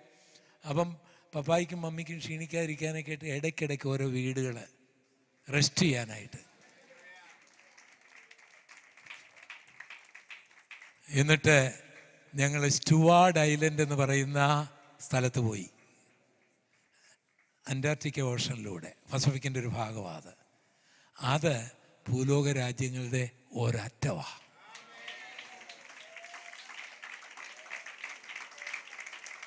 ഹല്ലേലൂയ. സ്വർഗം ഒരരുളപ്പാട് പറഞ്ഞാൽ അത് നിന്റെ മുൻപിൽ അസ്ഥിയായിട്ട് ആദ്യം തോന്നും, അത് ചിതറിക്കിടക്കുന്നതായിട്ട് തോന്നും, ജീവനില്ലാത്തതായിട്ട് തോന്നും, ഇതൊന്നും നടക്കുകയില്ല എന്ന് തോന്നും. പക്ഷേ വാക്തത്വം ഉള്ളിൽ കൊണ്ടുകൊണ്ട് നീ ചുറ്റി നടന്നാൽ, സ്വർഗം പറഞ്ഞത് അരുളി ചെയ്താൽ, അവൻ സൈന്യമാക്കുമെന്ന് പറഞ്ഞാൽ അവൻ ആക്കിയിരിക്കും. അതിന് വ്യക്തമായ തെളിവാണ് ഇസ്രായേൽ. ഇസ്രായേൽ സൈന്യമായോ? സൈന്യമായോ? അവൻ്റെ ശത്രുക്കൾ പറയും സൈന്യമായെന്ന്. അത്ര അത്ഭുതം. അപ്പോൾ 36 അവന് രാജ്യം കിട്ടുമെന്ന് പറയുന്നു, 37 അവനൊരു സൈന്യമാവും. ഇത് രണ്ടും നമ്മുടെ കണ്ണിൻ്റെ മുൻപിൽ നിറവേറും. പക്ഷേ ഇപ്പോൾ അടുത്ത ഒരു പ്രവചനം, നമുക്ക് വിശ്വസിക്കാൻ കഴിയാത്ത ഒരു പ്രവചനമുണ്ട്.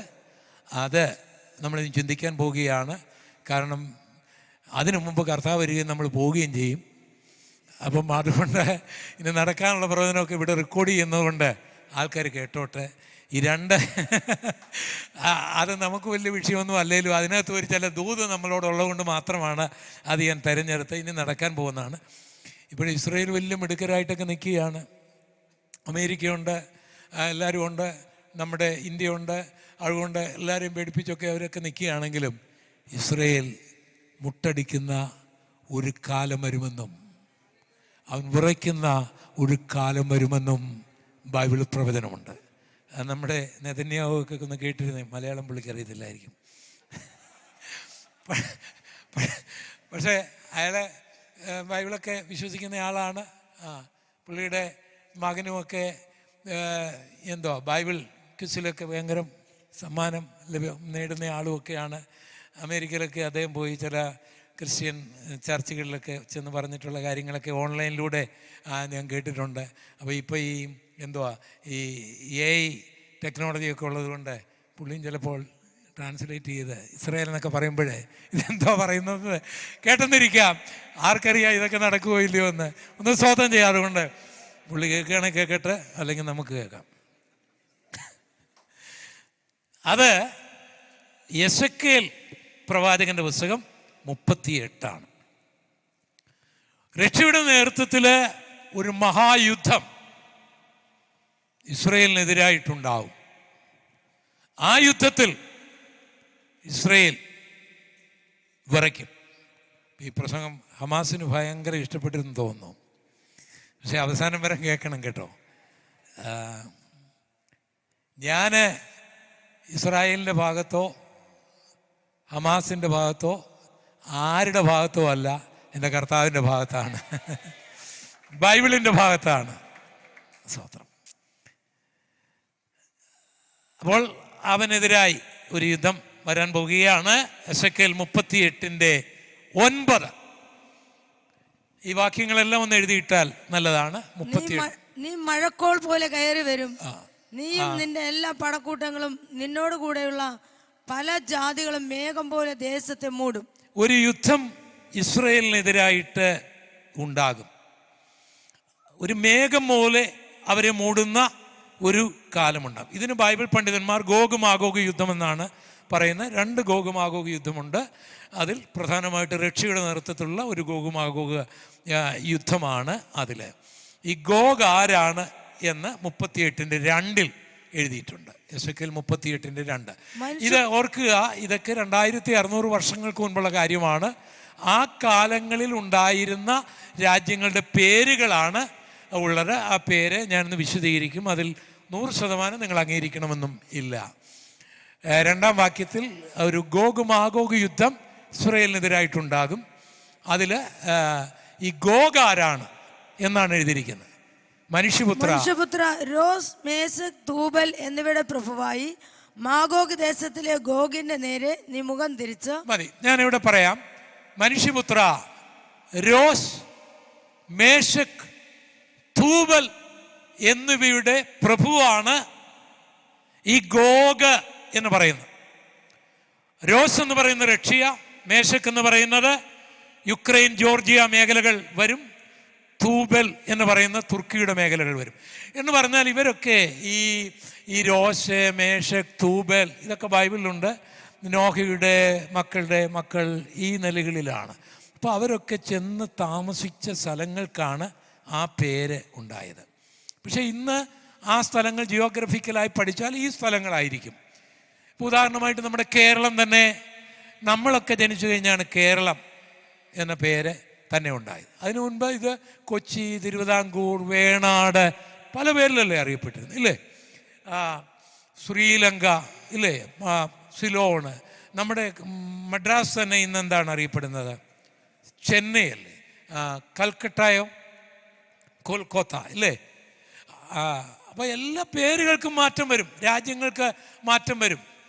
അതുകൊണ്ട് പണ്ട് 2600 വർഷങ്ങൾക്ക് മുൻപ് ഓരോ വ്യക്തികൾ ജീവിച്ചിരുന്നവർ അവർ പോയി പാർത്ത ദേശത്തിനാണ്. ഇപ്പം രോഷ് എന്ന് പറയുന്ന വ്യക്തി താമസിച്ച സ്ഥലത്തിനാണ് രോഷ് എന്ന് പറയുന്നത്. അത് ഇന്ന് റഷ്യയാണ്. അപ്പം മേശക്ക് എന്ന് പറയുന്നയാൾ പോയി താമസിച്ച സ്ഥലങ്ങൾ അത് ഇന്നത്തെ യുക്രൈൻ്റെ മേഖലകൾ, ഒരു കാലത്ത് സോവിയറ്റ് യൂണിയൻ്റെ മേഖലകളൊക്കെ ആയിരുന്നല്ലോ അത്. അപ്പോൾ ആ മേഖലകളൊക്കെയാണ് അവർ പോയി പാർത്തതായിട്ടുള്ള സ്ഥലങ്ങൾ. ആയിരക്കണക്കിന് നൂറുകണക്കിന് രാജ്യങ്ങൾ ഇന്ന് ഒരു രാജ്യമാണ്, ചില രാജ്യങ്ങളിൽ നിന്ന് നൂറുകണക്കിന് രാജ്യങ്ങളാണ്. അതുകൊണ്ട് ആ ജിയോഗ്രഫിക്കൽ ഇത് നമ്മുടെ പ്രധാന വിഷയമല്ല, എങ്കിലും ഇതൊന്ന് നിങ്ങളെ ബൈബിൾ പഠിക്കാൻ ആഗ്രഹിക്കുന്നവർക്ക് വേണ്ടി ഞാൻ പറയുന്നതുള്ളൂ. തുർക്കി തുടങ്ങിയ സ്ഥലങ്ങളാണ്. അപ്പോൾ ഇവരുടെ എല്ലാം കൂടെ ഒരു നേതാവാണ് ഗോഗ് എന്ന് പറഞ്ഞാൽ, ഈ ഗോഗ് എന്ന് പറയുന്നത് ഒരു വ്യക്തിയല്ല, ഇസ്രയേലിനെതിരായി യുദ്ധം ചെയ്യാൻ വരുന്ന ഒരു സമൂഹത്തിന് മൊത്തമായിടുന്ന ഒരു പേരാണ്. ആ കൂട്ടത്തിൽ ആരുണ്ട്? റഷ്യയുണ്ട്, ഈ രാജ്യങ്ങൾ എല്ലാം ഉണ്ട്. അതുകൂടാതെ 38:5 മുതൽ ഇവരോടുകൂടെ യുദ്ധത്തിന് പുറപ്പെടുന്നവർ ആരാണെന്ന് എഴുതിയിട്ടുണ്ട്. 38:5 മുതൽ അവരോടുകൂടെ ഒട്ടൊഴിയാതെ പരിചയം തലക്കോരിയും ധരിച്ച പാർസികൾ എന്ന് പറയുന്ന ഇറാനാണ്. 1935 ഇറാൻ എന്ന പേര് അവർ സ്വീകരിച്ചു. അതിനു മുമ്പ് പാഴ്സികൾ അല്ലെങ്കിൽ പേർഷ്യക്കാർ എന്നുള്ളതാണ്. അടുത്തത് കൂശ്യരാണ്, സുഡാനാണ്. അടുത്തത് പൂത്യരാണ്, അത് ലിബിയയാണ്. ഗോമേരാണ്, അത് ജർമ്മനിയാണ്. അവന്റെ എല്ലാ പടക്കൂട്ടങ്ങളും. തോഗർമാഗ്രഹം അർമേനിയയാണ്. അപ്പൊ ഇവരൊക്കെ പോയി താമസിച്ച സ്ഥലങ്ങൾ ഇന്ന് ആ പേരിലാണ് അറിയപ്പെടുന്നത്. അപ്പോൾ ഒരു വലിയ സമൂഹം, ഞാൻ ഈ പറഞ്ഞ കാര്യങ്ങൾ കൃത്യമായിട്ട്, ഈ സ്ഥലത്തെക്കുറിച്ച് പറഞ്ഞിരിക്കുന്ന കാര്യങ്ങൾ കൃത്യമായി നിങ്ങൾ അംഗീകരിക്കണമെന്നില്ല. അതിലൊക്കെ വേദപണ്ഡിതന്മാർക്ക് അഭിപ്രായ വ്യത്യാസങ്ങളുണ്ട്. ജിയോഗ്രഫിക്കലായിട്ടുള്ള ഹിസ്റ്റോറിക്കലായിട്ടുള്ള മാറ്റങ്ങൾ കാണാം. അതുകൊണ്ട് ഞാൻ ഈ പറഞ്ഞ അർമേനിയ ഇതെന്നൊക്കെ പറയുന്നത് നിങ്ങൾ പൂർണ്ണമായി വിശ്വസിക്കേണ്ട. പക്ഷേ ഈ പുള്ളികളെല്ലാം ഉണ്ടായിരിക്കും. ആരാ ഈ പാർസികൾ? അവരാരുമായിക്കൊള്ളട്ടെ. കൂശ്യര് അവരാരുമായിക്കൊള്ളട്ടെ. പൂത്യർ ആരുമായിക്കൊള്ളട്ടെ. ഗോമേർ ആരുമായിക്കൊള്ളട്ടെ. തോഗർമാഗ്രഹം ആരുമായിക്കൊള്ളട്ടെ. രോസ് ആരുമായിക്കൊള്ളട്ടെ. മേശക്ക് ആരുമായിക്കൊള്ളട്ടെ. തൂബൽ ആരുമായിക്കൊള്ളട്ടെ. അവരെല്ലാം ഇപ്പോഴുണ്ട്. അതുകൊണ്ടാണല്ലോ ഇവർ സംഘടിക്കുന്നത്. അതുകൊണ്ട് അത് മാത്രം നിങ്ങൾ വിശ്വസിച്ചാൽ മതി. ഇത് ഞാനൊരു കാര്യങ്ങൾ പറഞ്ഞെന്ന് മാത്രമേ ഉള്ളൂ. അങ്ങനെ റഷ്യയുടെ നേതൃത്വത്തിലാണ് എന്ന് വ്യക്തമായ തെളിവുകൾ ഹാജരാക്കുവാനായിട്ട് കഴിയും. അത് ഞാൻ പിന്നീട് പറയുന്നതാണ്. ഇവരുടെ നേതൃത്വത്തിൽ ഇസ്രയേലിനെതിരായിട്ട് ഒരു യുദ്ധമുണ്ടാകും. ആ യുദ്ധമുണ്ടാകുന്നതിന് മുമ്പ് 2 കാര്യങ്ങൾ റഷ്യയോടുള്ള ബന്ധത്തിലും ഇസ്രയേലിനോടുള്ള ബന്ധത്തിലും നടക്കണം. അത് നമ്മുടെ കണ്ണിന് മുൻപിൽ നടന്നു പോയതാണ്. എസെക്കിയേൽ 39:2. എസെക്കിയേൽ 39:2. ഞാൻ നിന്നെ വഴിതെറ്റിച്ച് നിന്നിൽ 1/6 ശേഷിപ്പിച്ച് മതി. ഞാൻ നിന്നെ വഴിതെറ്റിച്ച് നിന്നിൽ 1/6 ശേഷിപ്പിച്ച് നിന്നെ വടക്കേ അറ്റത്തുനിന്ന് പുറപ്പെടുവിച്ച് ഇസ്രയേൽ പർവ്വതങ്ങളിലേക്ക് കൊണ്ടുവരും. ഇസ്രയേലിൻ്റെ വടക്കേ അറ്റമാണ് റഷ്യ. ആ വടക്കേ അറ്റത്തുനിന്ന് നിന്നെ ഈ യുദ്ധത്തിന് കൊണ്ടുവരുന്നതിന് മുൻപായി 1/6 കുറയ്ക്കും. നമുക്കറിയാം, സോവിയറ്റ് യൂണിയൻ ഇല്ലാതായതോടുകൂടി തന്നെ അവർ 1/6 പോയി. അപ്പൊ സോവിയറ്റ് യൂണിയന്റെ തകർച്ച ഗോർബച്ചോവ് കൊണ്ടുവന്നതാണ് എന്താണ് എന്ന് ഇവിടുത്തെ രാഷ്ട്രീയ മീമാംസകന്മാർക്ക് പോലും മനസ്സിലാകാതിരിക്കുമ്പോൾ ഞാൻ ഉറച്ചു പറയുകയാണ്, സോവിയറ്റ് യൂണിയൻ ഉണ്ടാകുന്നതിന് മുമ്പേ, റഷ്യ ശക്തമാകുന്നതിന് മുൻപേ, ഇസ്രയേലിനോടവർ യുദ്ധത്തിനായി വരുന്നതിന് മുൻപേ അവർ 1/6 കുറയുമെന്ന് സ്വർഗത്തിലെ ദൈവമാണ് അരുളി ചെയ്തത്. ആ നിറവേറുക തന്നെ ചെയ്തു. 70 വർഷങ്ങൾ ഭൂലോകത്തിലെ ഏറ്റവും വലിയ ശക്തിയായി നിന്ന സോവിയറ്റ് യൂണിയൻ ആരും തൊടാതെ, ആരും എതിർക്കാതെ 1/6 കുറഞ്ഞുപോയി. എത്ര മുഴുത്തവനാണെങ്കിലും എത്ര വലിയവനാണെങ്കിലും കുറയ്ക്കുമെന്ന് പറഞ്ഞാൽ അത് കുറഞ്ഞിരിക്കും. Hallelujah, hallelujah. അതുകൊണ്ട് ഒരു രാജ്യവും അഹങ്കരിക്കരുത്, സൈന്യബലത്തിൽ അഹങ്കരിക്കരുത്, ഭൂരിപക്ഷത്തിൽ അഹങ്കരിക്കരുത്, ഭരണ നൈപുണ്യത്തിൽ അഹങ്കരിക്കരുത്. സ്വർഗം കുറയ്ക്കുമെന്ന് പറഞ്ഞാൽ അതിനെ കൂട്ടുവാൻ കരുത്തുള്ള ഒരു ചക്രവർത്തിയും ജനിച്ചിട്ടില്ല, ജീവിക്കുന്നില്ല, നാളെ ജനിക്കുകയുമില്ല എന്ന് എല്ലാ ഭരണകർത്താക്കളും അറിഞ്ഞിരിക്കട്ടെ. ഇസ്രായേലിനോടുള്ള ബന്ധത്തിൽ ഈ യുദ്ധം എപ്പോൾ നടക്കണമെന്നുള്ള കാര്യവും ബൈബിൾ രേഖപ്പെടുത്തിയിട്ടുണ്ട്. എസെക്കേൽ 38:8 മുതലുള്ള വാക്യങ്ങൾ, എസെക്കേൽ 38:8 മുതലുള്ള വാക്യങ്ങൾ. ഇതാ അത് വരുന്നു. ഇല്ലല്ല, ഞാൻ വായിക്കാം ഇവിടെ. ഏറെ നാൾ കഴിഞ്ഞിട്ട് നീ സന്ദർശിക്കപ്പെടും, വാളിനൊഴിഞ്ഞു പോന്നതും പല ജാതികളിൽ നിന്ന് ശേഖരിക്കപ്പെട്ടതുമായ ഒരു രാജ്യത്തിലേക്ക് നീ ഒടുക്കം വന്നു ചേരും.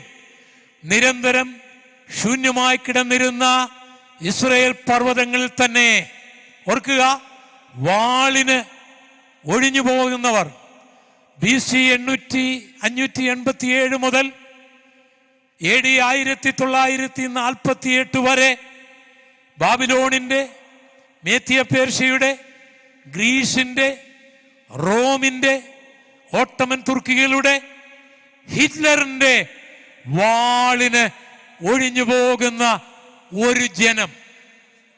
ഹല്ലേലൂയ. നിരന്തരം ശൂന്യമായി കിടന്നിരുന്ന 2600 വർഷങ്ങൾ ശൂന്യമായി കിടന്നിരുന്ന ഇസ്രായേൽ പർവ്വതങ്ങളിലേക്ക് നീ വരും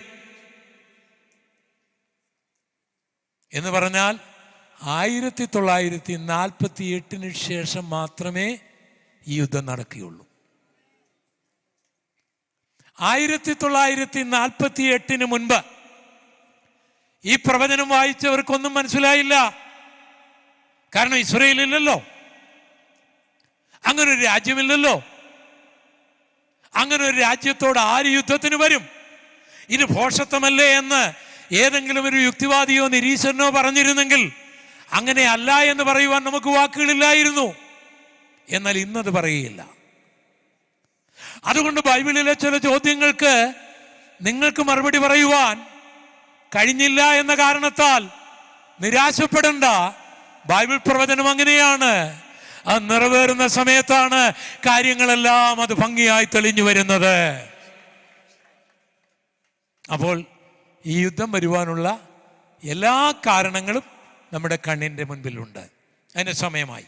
ഇനി അതിൻ്റെ കാരണം എന്താണെന്നും കൂടി പറഞ്ഞിട്ട് ഞാൻ എൻ്റെ വാക്കുകളുടെ അവസാന ഭാഗത്തേക്ക് വരികയാണ്. സഖരിയ പ്രവാചകന്റെ പുസ്തകം 12-ാം അധ്യായത്തിൻ്റെ 2-3 വാക്യങ്ങളിൽ രക്ഷയ ഇസ്രായേലിനോട്, ഓർക്കുക, ഈ പ്രവചനം പറയുമ്പോൾ ഈ രക്ഷയൊന്നുമില്ല, ഇസ്രായേലും ഇല്ലെന്ന് ഓർക്കണം. ഇതൊന്നും വൻശക്തികളല്ല, വെറും രോശും മേശക്കും തൂബേലും എന്നൊക്കെ ഞാൻ പറയുന്ന പോലെ വ്യക്തികൾ പോയി താമസിക്കുന്ന കൊച്ചു കാര്യങ്ങളാണ്. അവരൊന്നും ഇവിടെ യുദ്ധത്തിന് വരേണ്ട കാര്യവുമില്ല. ബൈബിൾ പ്രവചനം അങ്ങനെയാണ്. നമ്മുടെ ചിന്തയ്ക്ക് അപ്പുറമാണ് കാര്യങ്ങൾ. ലോകത്തിലെ എല്ലാ ഗതിവിഗതികളും ഈ ബൈബിൾ പറയുന്നത് പോലെയാണ്, എൻ്റെ ദൈവം പറയുന്നത് പോലെയാണ്. അത് നമ്മൾ മനസ്സിലാക്കണം എന്ന് മാത്രം. സഖരിയ 12-2-3 വാക്യങ്ങൾ നോക്കുക. ഞാനിവിടെ വായിക്കാൻ ശ്രമിച്ചു. ഞാൻ യെരൂശലേമിനെ ചുറ്റുമുള്ള സകല ജാതികൾക്കും ഒരു പരിഭ്രമ പാത്രമാക്കും. അടുത്തത്, യെരൂശലേമിന്റെ നിരോധനത്തിങ്ങൾ യഹൂദയ്ക്ക് വരും. അടുത്ത വാക്യം, അന്നാളിൽ ഞാൻ യെരൂശലേമിനെ സകല ജാതികൾക്കും ഭാരമുള്ള കല്ലാക്കി വാക്കും, അതിനെ ചുമക്കുന്നവരൊക്കെയും കഠിനമായി മുറിവേൽക്കും. ഭൂമിയിലെ സകല ജാതികളും അതിന് വിരോധമായി കൂടി വരും. 4 പ്രവചനങ്ങൾ യെരൂശലേമിനെ കുറിച്ച്. 1, യെരൂശലേം ചുറ്റുമുള്ള ജാതികൾക്ക് ഒരു പരിഭ്രമ പാത്രമാകും. ജോർഡാന്, അതുപോലെ തന്നെ സൈപ്രസിന്, സിറിയയ്ക്ക്, ഈജിപ്തിന്, ഇത് ചുറ്റുമുള്ള രാജ്യങ്ങളാണ്. അതിന് ഒരു പരിഭ്രമ പാത്രമാക്കും. 2, അതിനെ ഭാരമുള്ളൊരു കല്ലാക്കും. 3, അതിനെ ചുമക്കുന്നവർ കഠിനമായി മുറിവേൽക്കും. 4, അതിന് വിരോധമായി സകല ജാതികളും കൂടി വരും. അതാണ് ഈ ഗോഗിൻ്റെ യുദ്ധം എന്ന് പറയുന്നത്. ഈ പ്രവചനം നടത്തുമ്പോൾ ഈ 4 പ്രവചനങ്ങളും വിശ്വസിക്കാൻ കഴിയില്ല. കാരണം ഇത് ഇറാൻ ഇവിടെ ഭരിക്കുന്ന കാലത്ത്, അല്ലെങ്കിൽ മേത്തിയ പേർഷ്യയുടെ കാലത്ത് പ്രവചിക്കുന്ന ഒരു പ്രവചനമാണിത്. സഖരിയാവ് പ്രവചിക്കുന്ന അദ്ദേഹം ആ കാലഘട്ടങ്ങളിൽ ജീവിച്ചിരുന്നയാളാണ്. മേത്തിയ പേർഷ്യ സാമ്രാജ്യം ഇവിടെ 208 വർഷം ഭരിച്ചു. ഹാമാൻ്റെ ഒക്കെ കാലം അതാണ്, എസ്തറിൻ്റെ ഒക്കെ കാലം അതാണ്, നെഹമ്യാവിൻ്റെ ഒക്കെ കാലം അതാണ്. ആ കാലങ്ങളാണ്. സഖരിയ, അതുപോലെ തന്നെ ജോഷുവ, ഇവരുടെയൊക്കെ കാലഘട്ടമാണത്. ആ പുരോഹിതനായ ജോഷുവ ആ കാലഘട്ടങ്ങളിൽ പറയുകയാണ്, ജെറുസലേമിന് ചുറ്റുമുള്ള സകല ജാതികൾക്കും ജെറുസലേം ഒരു പരിഭ്രമ പാത്രമാകും. വിശ്വസിക്കാനൊക്കെയല്ല. കാരണം അന്ന് 2500 വർഷങ്ങൾക്ക് മുൻപ് ജെറുസലേം ഒന്നുമല്ല, അന്നവിടെ ആലയമില്ല. അതൊക്കെ 70 വർഷം മുൻപേ ഇറാഖ് നശിപ്പിച്ച് കളഞ്ഞതാണ്. അവിടെ യഹൂദനില്ല, അതൊരു വലിയ പട്ടണമല്ല. അന്ന് ഇന്ത്യ മുതൽ എത്യോപ്യ വരെയുള്ള 10,000 പട്ടണങ്ങൾ, യെരുശലേം ഒന്നുമില്ല. കേരളത്തിൽ ഞങ്ങളുടെ മുണ്ടിയപ്പള്ളിയും ട്രിവാൻഡ്രവും തമ്മിൽ താരതമ്യപ്പെടുത്തിയാൽ മുണ്ടിയപ്പള്ളി എങ്ങനെ ഇരിക്കുമോ അത്രയും സ്ഥാനം പോലും യെരുശലേമിന് അന്നില്ല. അന്ന് പേർഷ്യൻ സാമ്രാജ്യത്തിൻ്റെ തലസ്ഥാനങ്ങൾക്കുമാണ് ഏറ്റവും പ്രധാനമുള്ളത്. അപ്പോൾ അതെങ്ങനെയാണ് പരിഭ്രമപാത്രമാകുന്നത്? അറിയത്തില്ല. 1967 ജോർദാന്റെ കയ്യിൽ നിന്ന് ജെറുസലേം ഇസ്രയേൽ പിടിച്ചെടുത്തപ്പോൾ ആ പ്രവചനം നിറവേറി. ചുറ്റുമുള്ള ജാതികൾക്കെല്ലാം പരിഭ്രമമായി. ഞാനൊരിക്കൽ യെരുശലേമിലെ ഒരു ഹോട്ടലിൽ ഭക്ഷണം കഴിച്ചുകൊണ്ടിരിക്കുമ്പോൾ അതിൻ്റെ ഉടമസ്ഥനും കാഷ്യറും എല്ലാം ഓൾ ഇൻ ഓളായിട്ട് ആളാണെന്ന് തോന്നുന്നു. നമ്മുടെ ഇവിടുത്തെ ഹോട്ടലിലെ പോലും ഒത്തിരി ആൾക്കാരൊന്നും അവിടെ കാണുകയില്ല. അപ്പം അയാൾ എൻ്റെ കയ്യിൽ ബില്ല് പൈസ കൊടുക്കാനായിട്ടുള്ള വന്നു. അപ്പം ഞാൻ പറഞ്ഞു, എൻ്റെ കൈ ഒന്ന് ക്ലീൻ ചെയ്തോട്ടെ എന്ന് പറഞ്ഞപ്പോൾ അയാൾ എൻ്റെ മുഖത്ത് നോക്കി പറഞ്ഞത് എന്നാണെന്നറിയോ, നീ കൈയൊക്കെ ക്ലീൻ ചെയ്ത് വരുന്നവരെ നീ ഇവിടെ ഉണ്ടാകുമോ, ഞാനിവിടെ ഉണ്ടാകുമോ എന്ന് ആർക്കറിയാം. പേടിച്ചിരിക്കുക, എപ്പോഴാണ് ബോംബ് പൊട്ടുന്നത്. അപ്പം ഞാൻ എൻ്റെ കണ്ണുകൊണ്ട് ഈ പ്രവചനത്തിന് നിവൃത്തി കണ്ടു. ചുറ്റുമുള്ള സകല ജാതികൾക്കും പരിഭ്രമമാണ് ഇന്ന്. അല്ലെങ്കിൽ അവരുടെ പത്രമൊക്കെ ഒന്ന് നോക്കണം, അവരുടെ വാർത്താ ചാനലൊക്കെ ഒന്ന് വെച്ച് നോക്കണം. അപ്പോൾ നിങ്ങൾക്കത് മനസ്സിലാക്കാൻ കഴിയും ആ ഭീതിയുടെ വാക്കുകൾ.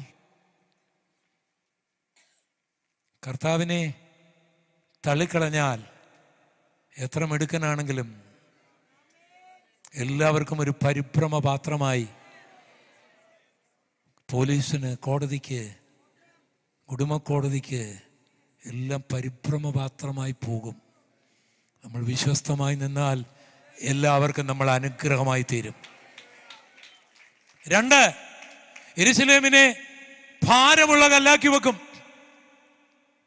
അതൊക്കെ എങ്ങനെ? ഞാൻ പറഞ്ഞില്ലേ, ഇന്ത്യ മുതൽ എത്യോപ്യ വരെയുള്ള 1000 പട്ടണങ്ങളിൽ പ്രധാനമില്ലാത്തൊരു പട്ടണം എങ്ങനെയാണ് ഭാരമുള്ള കല്ലാക്കി വെക്കുന്നത്? പക്ഷെ ഇന്ന് നിങ്ങൾക്കറിയാമോ, ഈ പ്രവചനത്തിന് ശേഷം ഒരു 600 വർഷം കഴിഞ്ഞപ്പോൾ ഇവിടെ ക്രിസ്ത്യാനികളുണ്ടായി.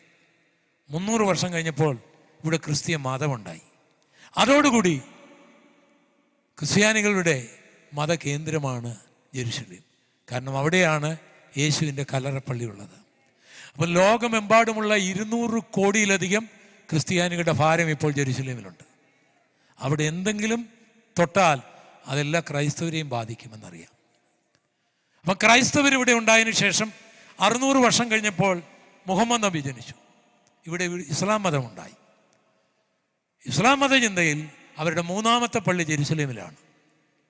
ഇന്ത്യ മുതൽ ഈ മെക്ക മെദീന കഴിഞ്ഞാൽ അവരുടെ 3ാമത്തെ പള്ളിയാണ് അവിടെ.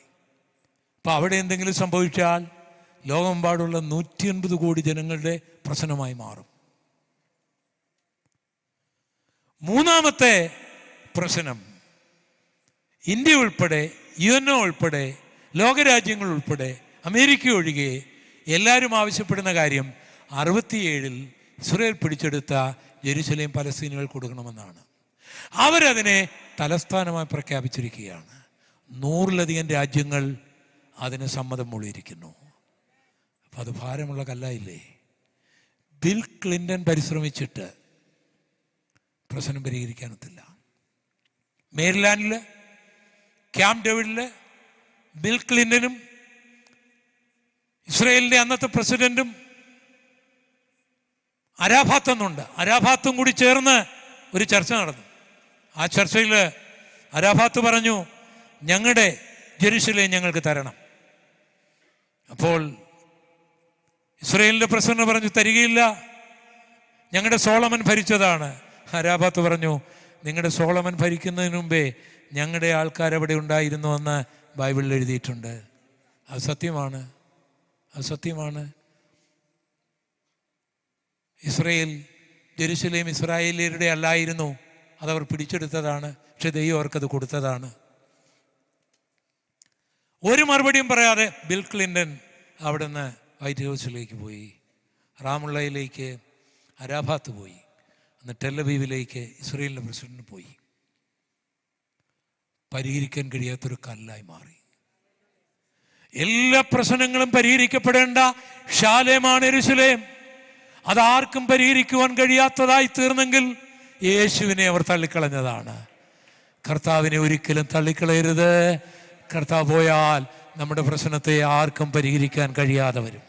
ഇതിൽ പാഠങ്ങൾ നമ്മൾ ഉൾക്കൊള്ളണം. 3, അതിനെ ചുമക്കുന്നവർ കഠിനമായി മുറിവേൽക്കും. അത് കഴിഞ്ഞാണ് വേൾഡ് ട്രേഡ് സെന്റർ തകരുന്നത്. അതിതായിരുന്നു അതിന് കാരണം. വേൾഡ് ട്രേഡ് സെന്റർ തകർന്നു വീഴുന്ന സന്ദർഭത്തിൽ ഞാൻ ന്യൂയോർക്കിലുണ്ട്. 1987 ഞാൻ ആ കെട്ടിടത്തിൻ്റെ മുകളിൽ ആദ്യമായി കയറിയത്. അത് തകർന്നു വീഴുന്ന കാണുന്ന വേദനാജനകമായ രംഗം, അതിൻ്റെ കാരണം ഈ കല്ല് ചുമന്നതുകൊണ്ടാണ്. ഇതിനെ ചുമക്കുന്നവർ കഠിനമായി മുറിവേൽക്കും. അന്ന് നമ്മുടെ ഒരു മലയാളിയായിരുന്നു നമ്മുടെ പ്രസിഡന്റ് ഇന്ത്യയുടെ. നമ്മുടെ പാർലമെൻറ്റും ആക്രമിക്കപ്പെട്ടു. അദ്ദേഹം അത് പറഞ്ഞു, വേൾഡ് ട്രേഡ് സെന്റർ തകർത്ത അതേ വേരുകളാണ് ഇവിടെയും പ്രവർത്തിച്ചതെന്ന്. ഏറ്റവും മുറിവേറ്റൊരു കാര്യമായിരുന്നു. ഇതിനൊക്കെ പൊളിറ്റിക്കലായിട്ടും ഒക്കെ ഒത്തിരി കാര്യങ്ങൾ പറയാനുമുണ്ടെങ്കിലും അതിൻ്റെ റൂട്ട് ചെല്ലുന്നത് അവിടേക്കായിരിക്കും. ഇതിനെ ചുമക്കുന്നവർ കഠിനമായി മുറിവേൽക്കും. ഈ വചനമൊക്കെ വായിക്കും പേടിയാണ് കേട്ടോ. നമ്മളെ ആരെങ്കിലും സഹായിച്ചാൽ അവനും കൂടെ കുരുക്കിൽ ചെന്ന് ചാടുന്ന രീതിയിൽ നമ്മളാകാതെ നമ്മളെല്ലാവർക്കും ഒരു അനുഗ്രഹമായി തീരാൻ ദൈവകരങ്ങളിലേക്ക് ഏൽപ്പിച്ചു കൊടുക്കണം. 3-ാമത്തെ കാര്യം, സകല ജാതികളും അവർക്കെതിരായിട്ട് വരും. അത് ആ യുദ്ധത്തിൽ ഇസ്രായേലിന് സംഭവിക്കുന്ന കാര്യങ്ങൾ ചിന്തിച്ച് നമ്മളൊന്ന് ആരാய்ச்சி നിർത്താൻ പോവുകയാണ്. ആ യുദ്ധത്തിൽ ഇസ്രായേൽ മുട്ടുമടക്കും. വിഷയം ജെറുസലേമാണ്. നിങ്ങൾക്കറിയാം, ഇന്ത്യ ഉൾപ്പെടെയുള്ള രാജ്യങ്ങൾ, മിസ്റ്റർ നരേന്ദ്രമോദി ഉൾപ്പെടെയുള്ള ആൾക്കാർ ജെറുസലേം പലസ്തീനുകൾക്ക് വിട്ടുകൊടുക്കണം എന്ന ചിന്താഗതിക്കാരാണ്. ഇന്ത്യ ആ ഭാഗത്ത് തന്നെയാണ് നിൽക്കുന്നത് ലോകത്തിൽ. പക്ഷേ ഇസ്രായേൽ അത് വിട്ടുകൊടുക്കുകയില്ല.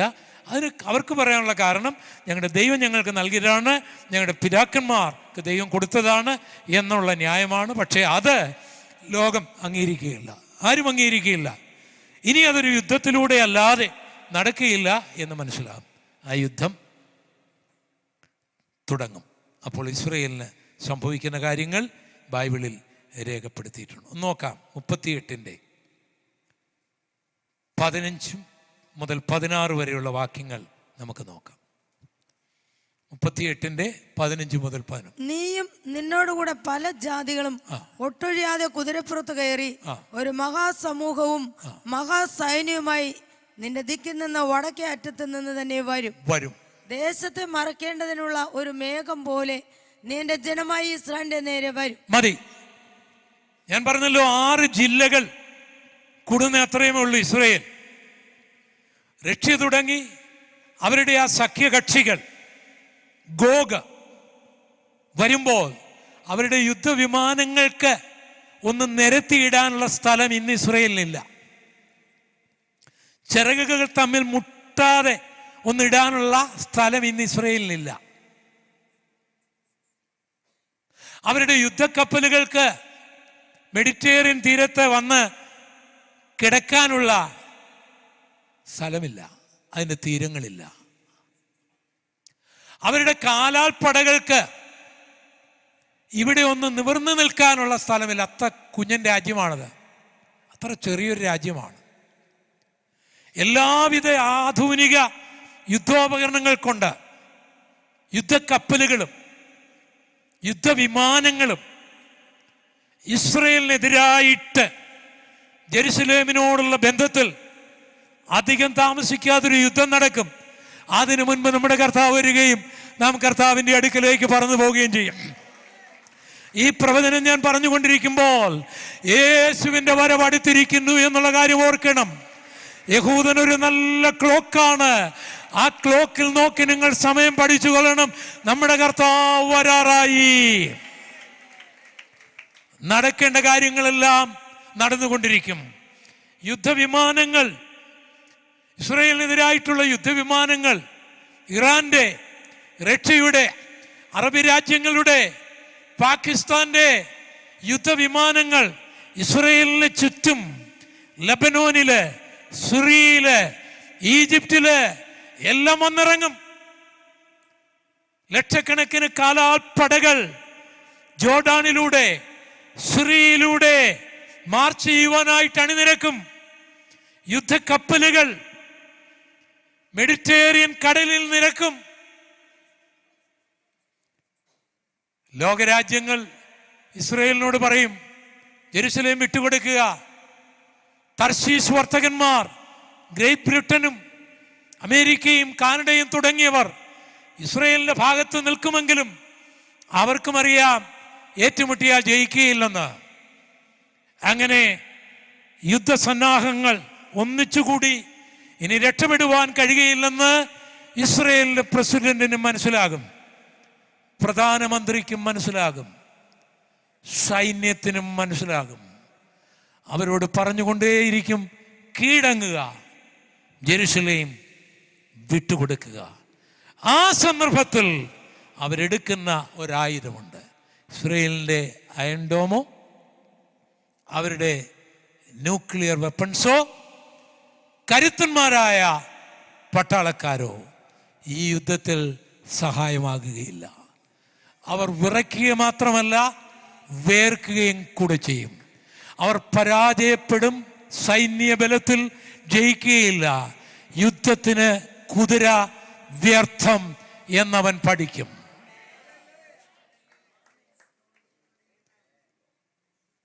നോബൽ സമ്മാനങ്ങളും ബുദ്ധിവൈഭവവും കൊണ്ട്, ആയുധശേഖരണം കൊണ്ട് ലോകത്തിൽ തങ്ങളെ ആർക്കും കീഴ്പ്പെടുത്തുവാൻ കഴിയുകയില്ല എന്ന് മനസ്സിലാക്കിയ അവർ മനസ്സിലാകും, ഞങ്ങളുടെ ഗൂഗിൾ കൊണ്ട്, ഞങ്ങളുടെ ബുദ്ധിവൈഭവം കൊണ്ട് ഒന്നും നടക്കുകയില്ല എന്നവർ മനസ്സിലാക്കുവാൻ തുടങ്ങുമ്പോൾ ദൈവം അവർക്ക് ഒരു കൃപയുടെ ആത്മാവിനെ പകരും. സഖറിയ 12:10 യുദ്ധത്തിൽ ജയിക്കുകയില്ല എന്ന് അവർ മനസ്സിലാക്കുവാൻ തുടങ്ങുമ്പോൾ, ഇവിടെ ഞാൻ വായിക്കാം സിസ്റ്റർ, ഞാൻ ഇവിടെ വായിക്കാം. അവർ വിറയ്ക്കാൻ തുടങ്ങുമ്പോൾ ദൈവം പറയുകയാണ്, ഞാൻ ദാവീദ് ഗൃഹത്തിന്മേലും യെരൂശലേം നിവാസികളുടെ മേലും യാചനകളുടെ ആത്മാവിനെ പകരും. സ്തോത്രം. എന്താ അതിൻ്റെ അർത്ഥം? എന്താ അർത്ഥം? യാചിക്കാൻ ആർക്കേ കഴിയൂ? യാചകർക്ക്, ബെഗേഴ്സിനെ കഴിയൂ. തലക്കനമുള്ളവൻ യാചിക്കുവോ? അപ്പൊ ഈ ആയുധങ്ങളൊക്കെ ഉള്ളത് കൊണ്ട് അവൻ എന്ത് കഴിയുകയില്ല? യാചിക്കുകയില്ല. അങ്ങനെ യാചിക്കണമെങ്കിൽ എന്ത് വേണം? ആത്മാവിനെ പകരും. എന്ന് പറഞ്ഞാൽ ദൈവസന്നിധിയിൽ വിനയപ്പെടാനും, കരയാനും, ഉപവസിക്കാനും, അടുത്ത് ചെല്ലാനും.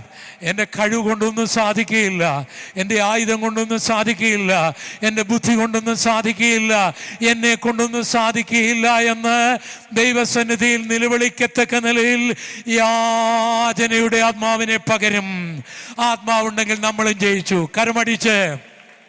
കരമടിച്ച് കഴിഞ്ഞ കാലങ്ങളിലെ തെറ്റുകൾ എന്തുമായിക്കൊള്ളട്ടെ, പാപങ്ങൾ എന്തുമായിക്കൊള്ളട്ടെ, അഹങ്കാരം എന്തുമായിക്കൊള്ളട്ടെ, ഒന്നാലൊന്ന് കീഴ്പ്പെടുവാൻ, ഒന്ന് വിനയപ്പെടുവാൻ, ഒന്ന് കരയുവാൻ, എന്നെ കൊണ്ടൊന്നും ചെയ്യുവാൻ കഴിയില്ല ദൈവമേ, നീ അല്ലാതെ എനിക്കാരുമില്ല എന്ന് യാചിക്കുവാനുള്ളൊരു വിനയത്തിൻ്റെ ആത്മാവ് എനിക്ക് നിങ്ങൾക്കും ഉണ്ടെങ്കിൽ അത് രക്താംബരം പോലെ കടുപ്പമായ പാപമാണെങ്കിലും ക്ഷമിക്കപ്പെട്ടിരിക്കും.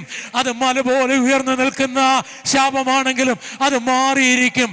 അത് പകൽ പറക്കുന്ന അസുരമാണെങ്കിലും രാത്രിയിൽ സഞ്ചരിക്കുന്ന മഹാമാരിയാണെങ്കിലും ഉച്ചയ്ക്ക് നശിപ്പിക്കുന്ന സംഹാരമാണെങ്കിലും അത് ഗോഗിന്റെ സൈന്യമാണെങ്കിലും അത് കാർമേഘം പോലെ ഉയർന്നു നിൽക്കുന്നതാണെങ്കിലും ഇനി എനിക്ക് രക്ഷപ്പെടുവാൻ കഴിയുകയില്ല എന്ന് തോന്നിയാലും യാതനയുടെ ആത്മാവുണ്ടെങ്കിൽ ദൈവം നിന്നെ കൈവിടുകയില്ല.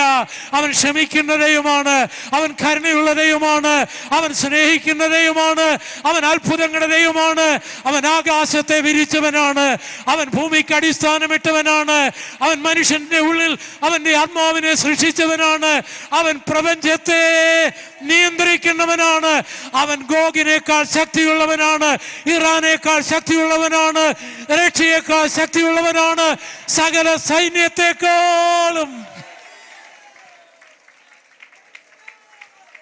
ഹല്ലേലൂയ. അങ്ങനെ യാതനയിലേക്ക് വരുമ്പോൾ അവർ കുത്തിയവങ്കിലേക്ക് നോക്കും. എൻ്റെ കർത്താവ് ഒരിക്കൽ വേദനയോട് ഇങ്ങനെ പറഞ്ഞു. അവരുടെ രാജാവായി കർത്താവ് അവിടേക്ക് എഴുന്നള്ളുകയാണ്. ദാനിയേൽ പ്രവചനത്തിൻ്റെ അടിസ്ഥാനത്തിൽ യേശു രാജാവായി അവിടെ ചൊല്ലുകയാണ്. സക്കറിയ 9 അത് എഴുതിയിട്ടുണ്ട്. ആ യേശുവിനെ അവർ സ്വീകരിച്ചില്ല. അവർ പറഞ്ഞു, ഞങ്ങൾക്ക് കൈസർ മതി, ഞങ്ങൾക്ക് റോമൻ ഭരണം മതി, നിന്നെ വേണ്ട, തള്ളിക്കളഞ്ഞു. അപ്പോൾ കർത്താവ് വേദനയോടൊരു കാര്യം പറഞ്ഞു, ഇനി ദൈവകുമാരനെ നീ അംഗീകരിക്കുന്നത് വരെ നിനക്ക് സമാധാനം ഉണ്ടാകില്ല.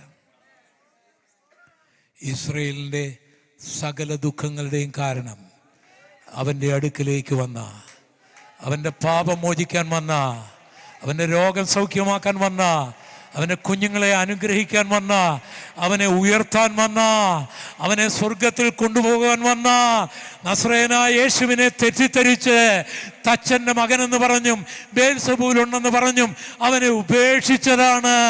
ആ യേശുവിനെ കണ്ടെത്തുന്നത് വരെ അവൻ സമാധാനം അനുഭവിക്കുകയില്ല. നമ്മുടെയും ജീവിതത്തിൽ അതാണ്. ഈ കർത്താവിനെ സ്വീകരിക്കുന്നത് വരെ. ആ കുത്തിവെങ്കിലേക്ക് നോക്കിയാൽ എല്ലാ പ്രശ്നത്തിനും പരിഹാരമല്ലേ? ആരാണ് യേശു? എന്തിനാണ് ക്രൂശിക്കപ്പെട്ടത്? വല്ല ആവശ്യമുണ്ടായിരുന്നോ? ഉണ്ടായിരുന്നോ?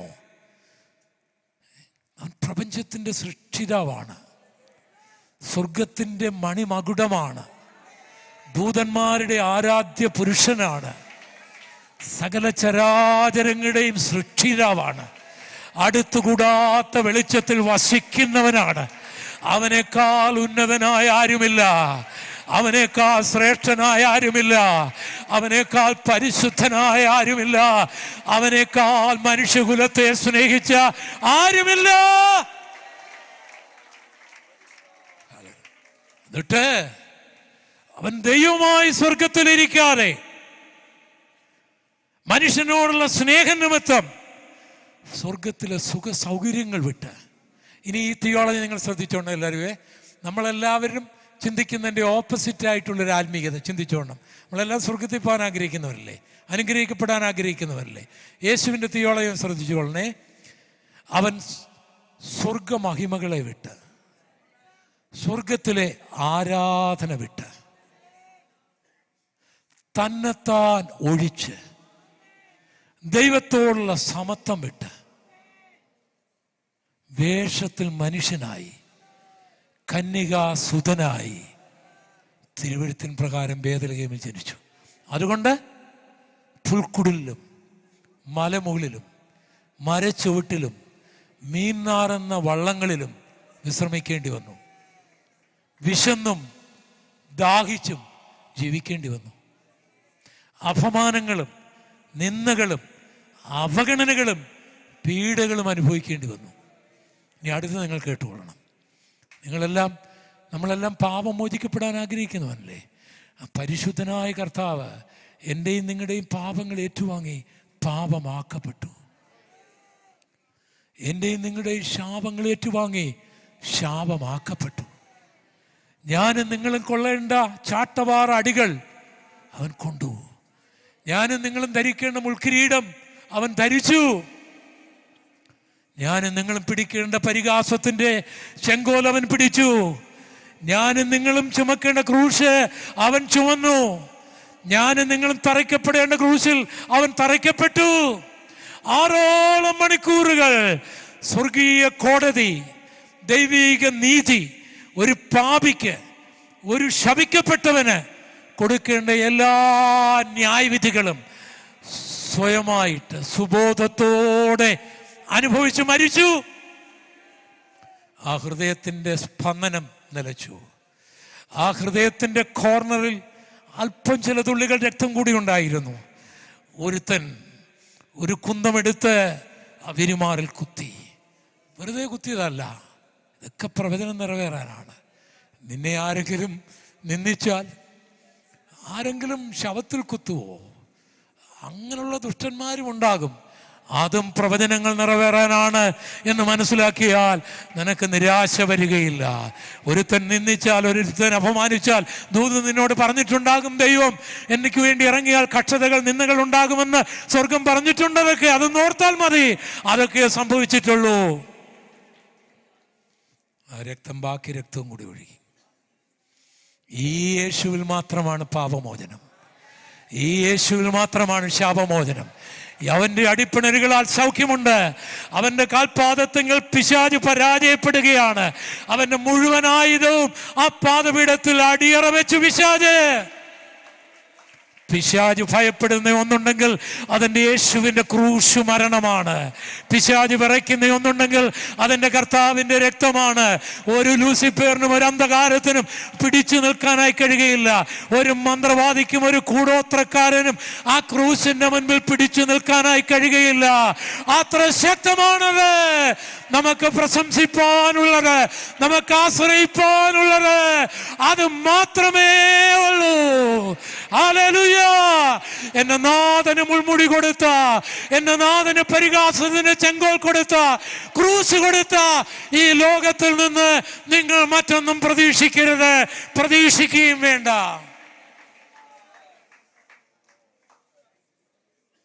ഹല്ലേലൂയ. ഞാൻ ഈ ദൂത് വിളിച്ചു പറയുന്നു, നിങ്ങളുടെ മതം ഏതുമായിക്കൊള്ളട്ടെ, നിങ്ങളുടെ ജാതി ഏതുമായിക്കൊള്ളട്ടെ, യേശുവിനെ ക്രിസ്ത്യാനികളുടെ ദൈവം, വിദേശികളുടെ ദൈവം എന്നൊക്കെ പറഞ്ഞ് കണക്ക് കൂട്ടാതെ നിന്റെ പാപം മോചിക്കുന്നവനാണ് യേശു. നിന്റെ ശാപം മാറ്റുന്നവനാണ് യേശു. നിന്റെ രോഗം മാറ്റുന്നവനാണ് യേശു. നിന്റെ തകർച്ച മാറ്റുന്നവനാണ് യേശു. ആ കുത്തിയവങ്കിലേക്ക് നോക്കുന്നത് വരെ നീ വിടുതൽ പ്രാപിക്കുമെന്ന് ഓർക്കണ്ട. എന്തെല്ലാം എവിടെല്ലാം കുഴിച്ചിട്ടാലും, എന്തെല്ലാം എവിടെല്ലാം തേച്ച് പിടിപ്പിച്ചാലും, എന്തെല്ലാം എവിടെല്ലാം കെട്ടിയാലും നീ രക്ഷപ്പെടുമെന്ന് കരുതേണ്ട. അത് നിന്റെ അനുഭവമാണല്ലോ. എന്നാൽ യേശുവിലേക്ക് നീ ഒന്ന് നോക്കുക. വിടുതൽ ഈ നിമിഷം തന്നെ.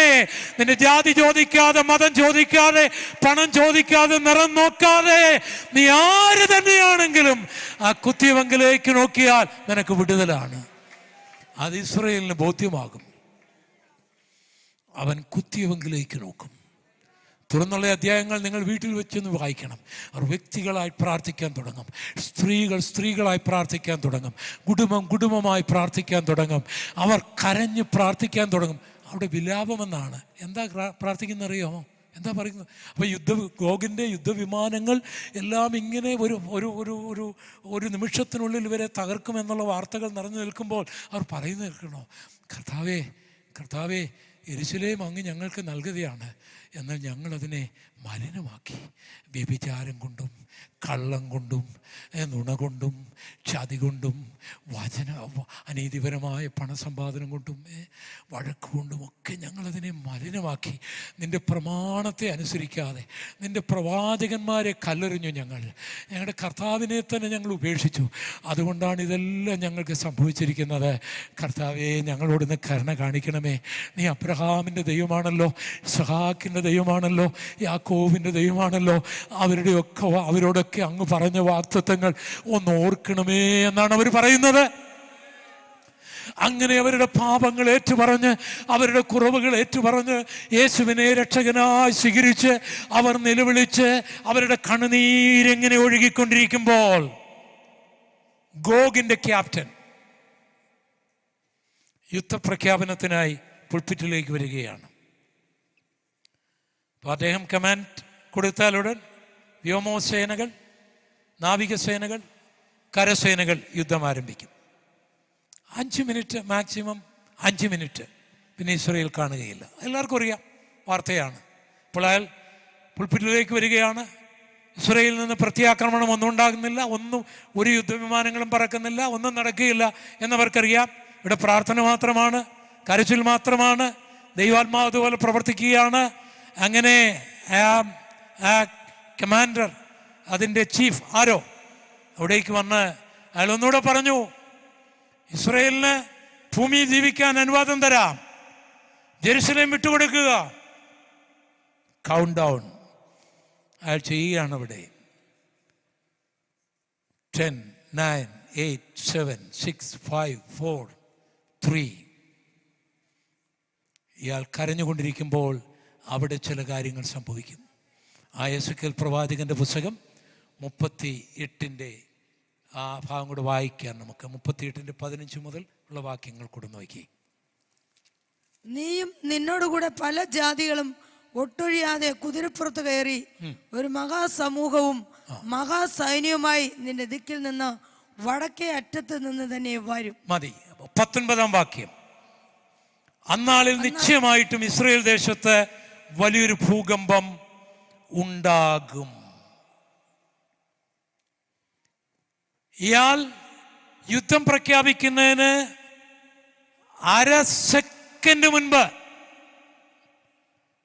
ഭൂമിക്ക് അടിസ്ഥാനമിട്ടവൻ അതിനെ ഒന്നനക്കും. അത് കീറും, പൊടുപെടാ പൊട്ടും, റൺവേകൾ വിണ്ടുകീറി അതിൻ്റെ ഉള്ളിലേക്ക് യുദ്ധവിമാനങ്ങൾ താഴ്ന്നിറങ്ങും. മെഡിറ്ററേനിയൻ കടലിൽ സുനാമി രാക്ഷസ തിരമാല ഉയർന്ന യുദ്ധക്കപ്പലുകൾ മുങ്ങും. മലകൾ ഇടിഞ്ഞു വീണ് കാലാൽ പടകൾ അതിൻ്റെ ഉള്ളിലാകും. 1 ഇഞ്ച് മുൻപോട്ട് പോകുവാൻ കഴിയാതെ എല്ലാ കമ്മ്യൂണിക്കേഷനും തകരും. തീർന്നില്ല. വാക്യം 22. ഞാൻ മഹാമാരി കൊണ്ടും രക്തം കൊണ്ടും അവനെ ന്യായം വിധിക്കും. ഞാൻ അവൻ്റെ മേലും അവൻ്റെ പടക്കൂട്ടങ്ങളുടെ മേലും അവനോടുകൂടിയുള്ള സകല ജാതികളുടെ മേലും പെരുമഴയും വലിയ ആലിപ്പഴവും തീയും ഗന്ധകവും വർഷിപ്പിക്കും.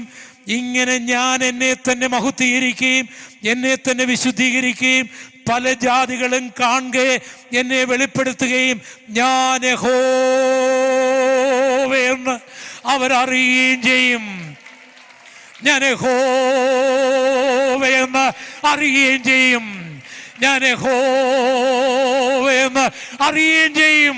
ഞാൻ സത്യദൈവമെന്ന് അറിയുകയും ചെയ്യും. ഞാൻ സർവശക്തനെന്ന് അറിയുകയും ചെയ്യും. ഞാൻ സർവജ്ഞാനി എന്ന് അറിയുകയും ചെയ്യും. എന്നെ കൊണ്ട് അസാധ്യമായത് ഒന്നുമില്ല എന്ന് അറിയുകയും ചെയ്യും. എൻ്റെ ജനത്തിനു വേണ്ടി യുദ്ധം ചെയ്യുന്ന യുദ്ധവീരനാണ് ഞാൻ എന്ന് റഷ്യ അറിയും, ഇറാൻ അറിയും, ലോകമറിയും.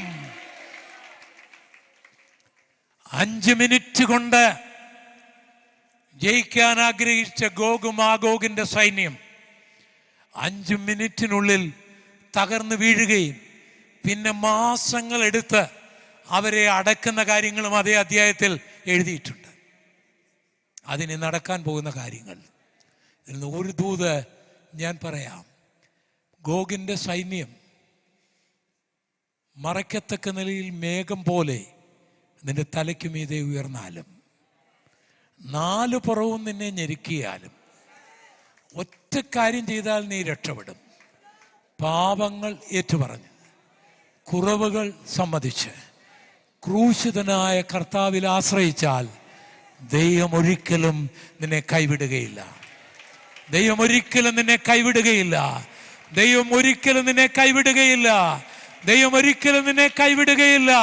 പകൽ പറക്കുന്ന അസ്ത്രമാണെങ്കിലും രാത്രിയിൽ സഞ്ചരിക്കുന്ന മഹാമാരിയാണെങ്കിലും ഉച്ചയ്ക്ക് നശിപ്പിക്കുന്ന സംഹാരമാണെങ്കിലും അതേത് മന്ത്രവാദിയുടെ പ്രവർത്തനമാണെങ്കിലും അതേത് രാജ്യത്തിൻ്റെ പ്രവർത്തനമാണെങ്കിലും അത് നിനക്കെതിരായി വന്നാലും അതിനെ എതിർക്കുവാൻ നിനക്ക് കരുത്തില്ല, ശക്തിയില്ല.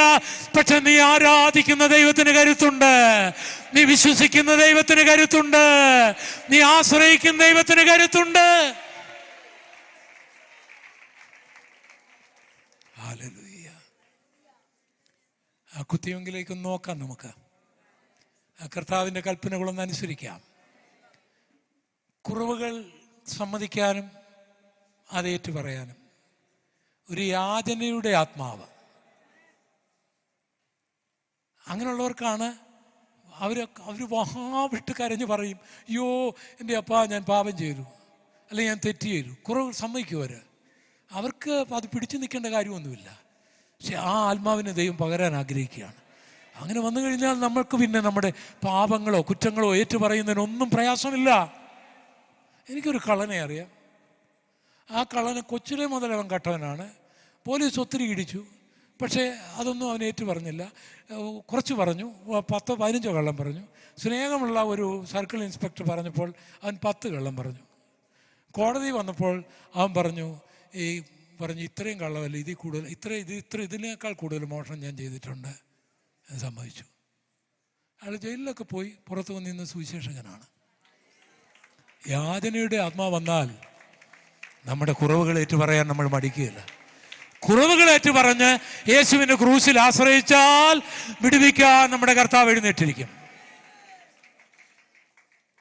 അങ്ങനെ രക്ഷിക്കപ്പെടണം, സ്നാനപ്പെടണം, അഭിഷേകം പ്രാപിക്കണം, വേർപെടണം, വിശുദ്ധിയോട് ജീവിക്കണം, കർത്താവിൻ്റെ ക്രൂശിൽ ആശ്രയിക്കണം. അപ്പോഴാണ് ഒക്കെ വിടുതലുണ്ടാകുന്നത്. അപ്പം ഞാൻ എൻ്റെ വാക്കുകൾ ഇവിടെ ചുരുക്കുന്നതിന് മുമ്പേ ഇനി കണ്ണു തുറന്ന് എനിക്കൊരു ഉണർവിലങ്ങ് നിങ്ങളുടെ ഒരു സമർപ്പണം വരാതെ ഈ കേട്ട വചനം എന്നോടായിരുന്നു. ഈ വചനപ്രകാരം എന്നെ ഞാൻ സമർപ്പിക്കുകയാണ്. എൻ്റെ കുറവുകളെല്ലാം ഞാൻ ഏറ്റു പറയുകയാണ്. ഞാൻ അത്ര നല്ലവനൊന്നുമല്ല എന്ന് ഞാൻ സമ്മതിക്കുകയാണ്. എന്നെ കർത്താവ് വിടുവിക്കണം. ഒരു വിടുതൽ ഈ മാഗോഗിൻ്റെ മുമ്പ് എനിക്ക് പിടിച്ചു നിൽക്കാൻ ഒക്കുകയല്ല. പക്ഷേ എന്നെ ഒന്ന് സഹായിച്ചു നോക്കൂ. പക്ഷേ ഇതെല്ലാം വരാൻ കാരണം ഞാനാണ്, എൻ്റെ കുറവുകൊണ്ടാണ്. അതിപ്പോൾ ഞാൻ സമ്മതിക്കുന്നു എന്നൊന്ന് പറയാമോ? എന്നാൽ ഈ നിമിഷം വിടുതൽ ആരംഭിക്കും. ഇവിടെ നിങ്ങൾ അത്ഭുതം കണ്ടുകൊണ്ടിരിക്കും. നടന്നുകൊണ്ടിരിക്കുമ്പം കാണും, വീട്ടിൽ ചെല്ലുമ്പം കാണും, നാളെയും കാണും, നാളെ കഴിഞ്ഞും കാണും. ഇതിങ്ങനെ തുടർമാനമായി സംഭവിച്ചുകൊണ്ടിരിക്കും. അങ്ങനെ ഹൃദയം കൊണ്ട് ആഗ്രഹിക്കുന്നവർ മാത്രം 2 കരമൊന്ന് ഉയർത്തിപ്പിടിച്ച്.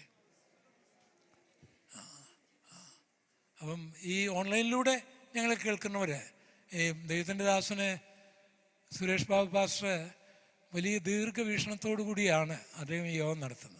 ഞങ്ങളെയൊക്കെ വിളിക്കുന്നു അതാണ്. ഇവിടെ ഇരിക്കുന്നവരെ മാത്രമല്ല അദ്ദേഹം ഉദ്ദേശിക്കുന്നത്. ആരോടൊക്കെയോ ദൈവം സംസാരിക്കുന്നു അദ്ദേഹത്തിന് അറിയാം. അതിനുള്ള ക്രമീകരണം എല്ലാം ചെയ്തിട്ടുണ്ട്. അപ്പം നിങ്ങളോട് ദൈവം സംസാരിക്കുകയാണ്. രക്ഷപ്പെടാൻ ഇതേ ഉള്ളൂ വഴി.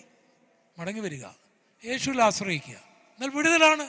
ഇത്രയേ ഉള്ളൂ. അത് വളരെ സിമ്പിളാണ്, വളരെ സിമ്പിളാണ്. കാരണം കർത്താവ് ദയയുള്ളവനും കരുണയുള്ളവനും ക്ഷമിക്കുന്നവനുമാണ്. ഒരു മനോസ്ഥാപമുള്ള ഒരു യാചനയുടെ ആത്മാവുണ്ടെങ്കിൽ യാചിപ്പീൻ എന്നാൽ ലഭിക്കും, അന്വേഷിപ്പീൻ എന്നാൽ കണ്ടെത്തും, മുട്ടുവീൻ എന്നാൽ തുറക്കപ്പെടും.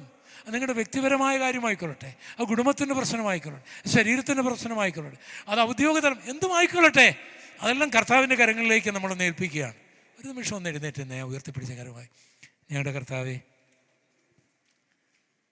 ഭാരമുള്ള കല്ലുപോലെ എല്ലാവരെയും മുറിവേൽപ്പിക്കുന്ന അനുഭവത്തിൽ എല്ലാവർക്കും ഒരു ഭയഹേതുവായിട്ട് എല്ലാവരും എതിർക്കത്തക്ക നിലയിൽ ദൈവത്താൽ പോലും കൈവിട്ട അനുഭവങ്ങളിലൂടെയൊക്കെ കടന്നുപോയത് ഞങ്ങളുടെ കുറവ് കൊണ്ടാണ്, ഞങ്ങളുടെ തെറ്റുകൊണ്ടാണ്. ഞങ്ങളുടെ നോട്ടത്തിൽ, ഞങ്ങളുടെ ചിന്തയിൽ, ഞങ്ങളുടെ വാക്കിൽ, ഞങ്ങളുടെ പ്രവൃത്തിയിൽ, ഞങ്ങളുടെ കൊടുക്കൽ വാങ്ങലുകളിൽ ഒക്കെ കുറവുകൾ ഉണ്ടായിട്ടുണ്ട്. കർത്താവേ ക്ഷമിക്കണമേ. ഞങ്ങളുടെ ക്രൂശിക്കപ്പെട്ട കർത്താവിലേക്ക് ഞങ്ങൾ നോക്കുകയാണ്. ഞങ്ങൾ പലപ്പോഴും അങ്ങ് ക്രൂശിച്ചിട്ടുണ്ട്. ഞങ്ങൾ ക്ഷമിക്കണമേ കർത്താവേ. ഞങ്ങളുടെ പാപങ്ങൾ ക്ഷമിക്കണമേ, ശാപങ്ങൾ ക്ഷമിക്കണമേ, ഞങ്ങളെ സൗഖ്യമാക്കണമേ, ഞങ്ങളെ വിടുവിക്കണമേ. ഈ ഗോഗിൻ്റെ ശക്തി ഞങ്ങളെ അറുക്കാനും ഞങ്ങളെ മുടിക്കാനും ഞങ്ങളെ നശിപ്പിക്കാനും അനുവദിക്കരുതേ കർത്താവേ. ഞങ്ങളെ കൊണ്ടൊന്നും കഴിയുകയില്ലെന്ന് ഞങ്ങൾ സമ്മതിക്കുന്നു. എന്തൊക്കെയോ ചെയ്യാൻ കഴിയുമെന്നൊക്കെ ഞങ്ങൾ വിചാരിച്ചിരുന്നു കർത്താവേ. എന്നാൽ പരാജയം ഞങ്ങൾ സമ്മതിക്കുന്നു. ചില വാഗ്ദത്തങ്ങളൊക്കെ ഞങ്ങളോടുണ്ടല്ലോ, ചിലരുടെ പിതാക്കന്മാരോട് പറഞ്ഞതുണ്ടല്ലോ. അത് കർത്താവ് ഒന്ന് ഓർക്കണമേ കർത്താവേ. അക്ഷരാർത്ഥത്തിൽ തന്നെ അത്ഭുതങ്ങൾ ഇന്നിവിടെ കാണേണ്ടതിനായിട്ട് കർത്താവേ, ദുഷ്ടൻ്റെ പ്രതീക്ഷകളെല്ലാം തകരുമാറ് നിൻ്റെ ജനത്തിനു വേണ്ടി പ്രവർത്തിക്കാൻ ഇപ്പോൾ തുടങ്ങണമേ കർത്താവേ. യേശുവിൻ നാമത്തിൽ ആരാധിച്ചു തുടങ്ങിയായിട്ട് പ്രിയപ്പെട്ടവരെ, നിങ്ങൾക്ക് വേണ്ടി ദൈവം പ്രവർത്തിക്കുകയാണ്. അവൻ്റെ കരം ഇവിടെ ചലിക്കുകയാണ്. അവൻ്റെ വിടുതൽ നിങ്ങൾ അനുഭവിക്കുകയാണ്. അത് വളരെ വിദൂരയിലും ആ പ്രവർത്തനങ്ങൾ നടക്കുന്നുണ്ട്. എല്ലാവരും ആരാധിച്ചു കൊണ്ടിരിക്കുക. നിങ്ങൾ പ്രതീക്ഷിക്കാത്ത മേഖലകളിൽ, നിങ്ങൾ ചിന്തിക്കാത്ത മേഖലകളിൽ നിന്ന്, അതങ്ങ് വടക്കേ അറ്റത്തുനിന്ന് വരുന്ന ശത്രുവാണെങ്കിലും, അതേത് മേഖലയിൽ നിന്ന് വരുന്ന ശത്രുവാണെങ്കിലും അതൊന്നും നീ ഭയപ്പെടേണ്ട. അവനിൽ ആശ്രയിച്ചാൽ മതി. കർത്താവ് കാര്യങ്ങൾ കൈകാര്യം ചെയ്തുകൊള്ളും. വിട്ടുകൊടുക്കുക, കർത്താവിൻ്റെ കരങ്ങളിലേക്ക് വിട്ടുകൊടുക്കുക. യേശുവിൻ്റെ നാമത്തിൽ ഇപ്പോൾ രോഗികൾ സൗഖ്യമാകട്ടെ. യേശുവിൻ്റെ അടിപ്പിണരുകളാൽ ഇപ്പോൾ ഇവിടെ സൗഖ്യം നടക്കട്ടെ. യേശുവിൻ്റെ നാമത്തിൽ ഇപ്പോൾ അന്ധകാരത്തിൻ്റെ കെട്ടുകൾ അഴിഞ്ഞു മാറട്ടെ. യേശുവിൻ്റെ നാമത്തിൽ ഇപ്പോൾ സാമാന്യ ശക്തികൾ പരാജയപ്പെടട്ടെ. ദൈവിക പ്രവർത്തനങ്ങൾ ഭവനങ്ങളുടെ ഉള്ളറകളിലേക്ക്, ഓഫീസിൻ്റെ ഉള്ളറകളിലേക്ക് ഇറങ്ങി പ്രവർത്തിക്കട്ടെ. എല്ലാവരും ആരാധിച്ചു കൊണ്ടിരിക്കാം. Hallelujah, hallelujah, hallelujah.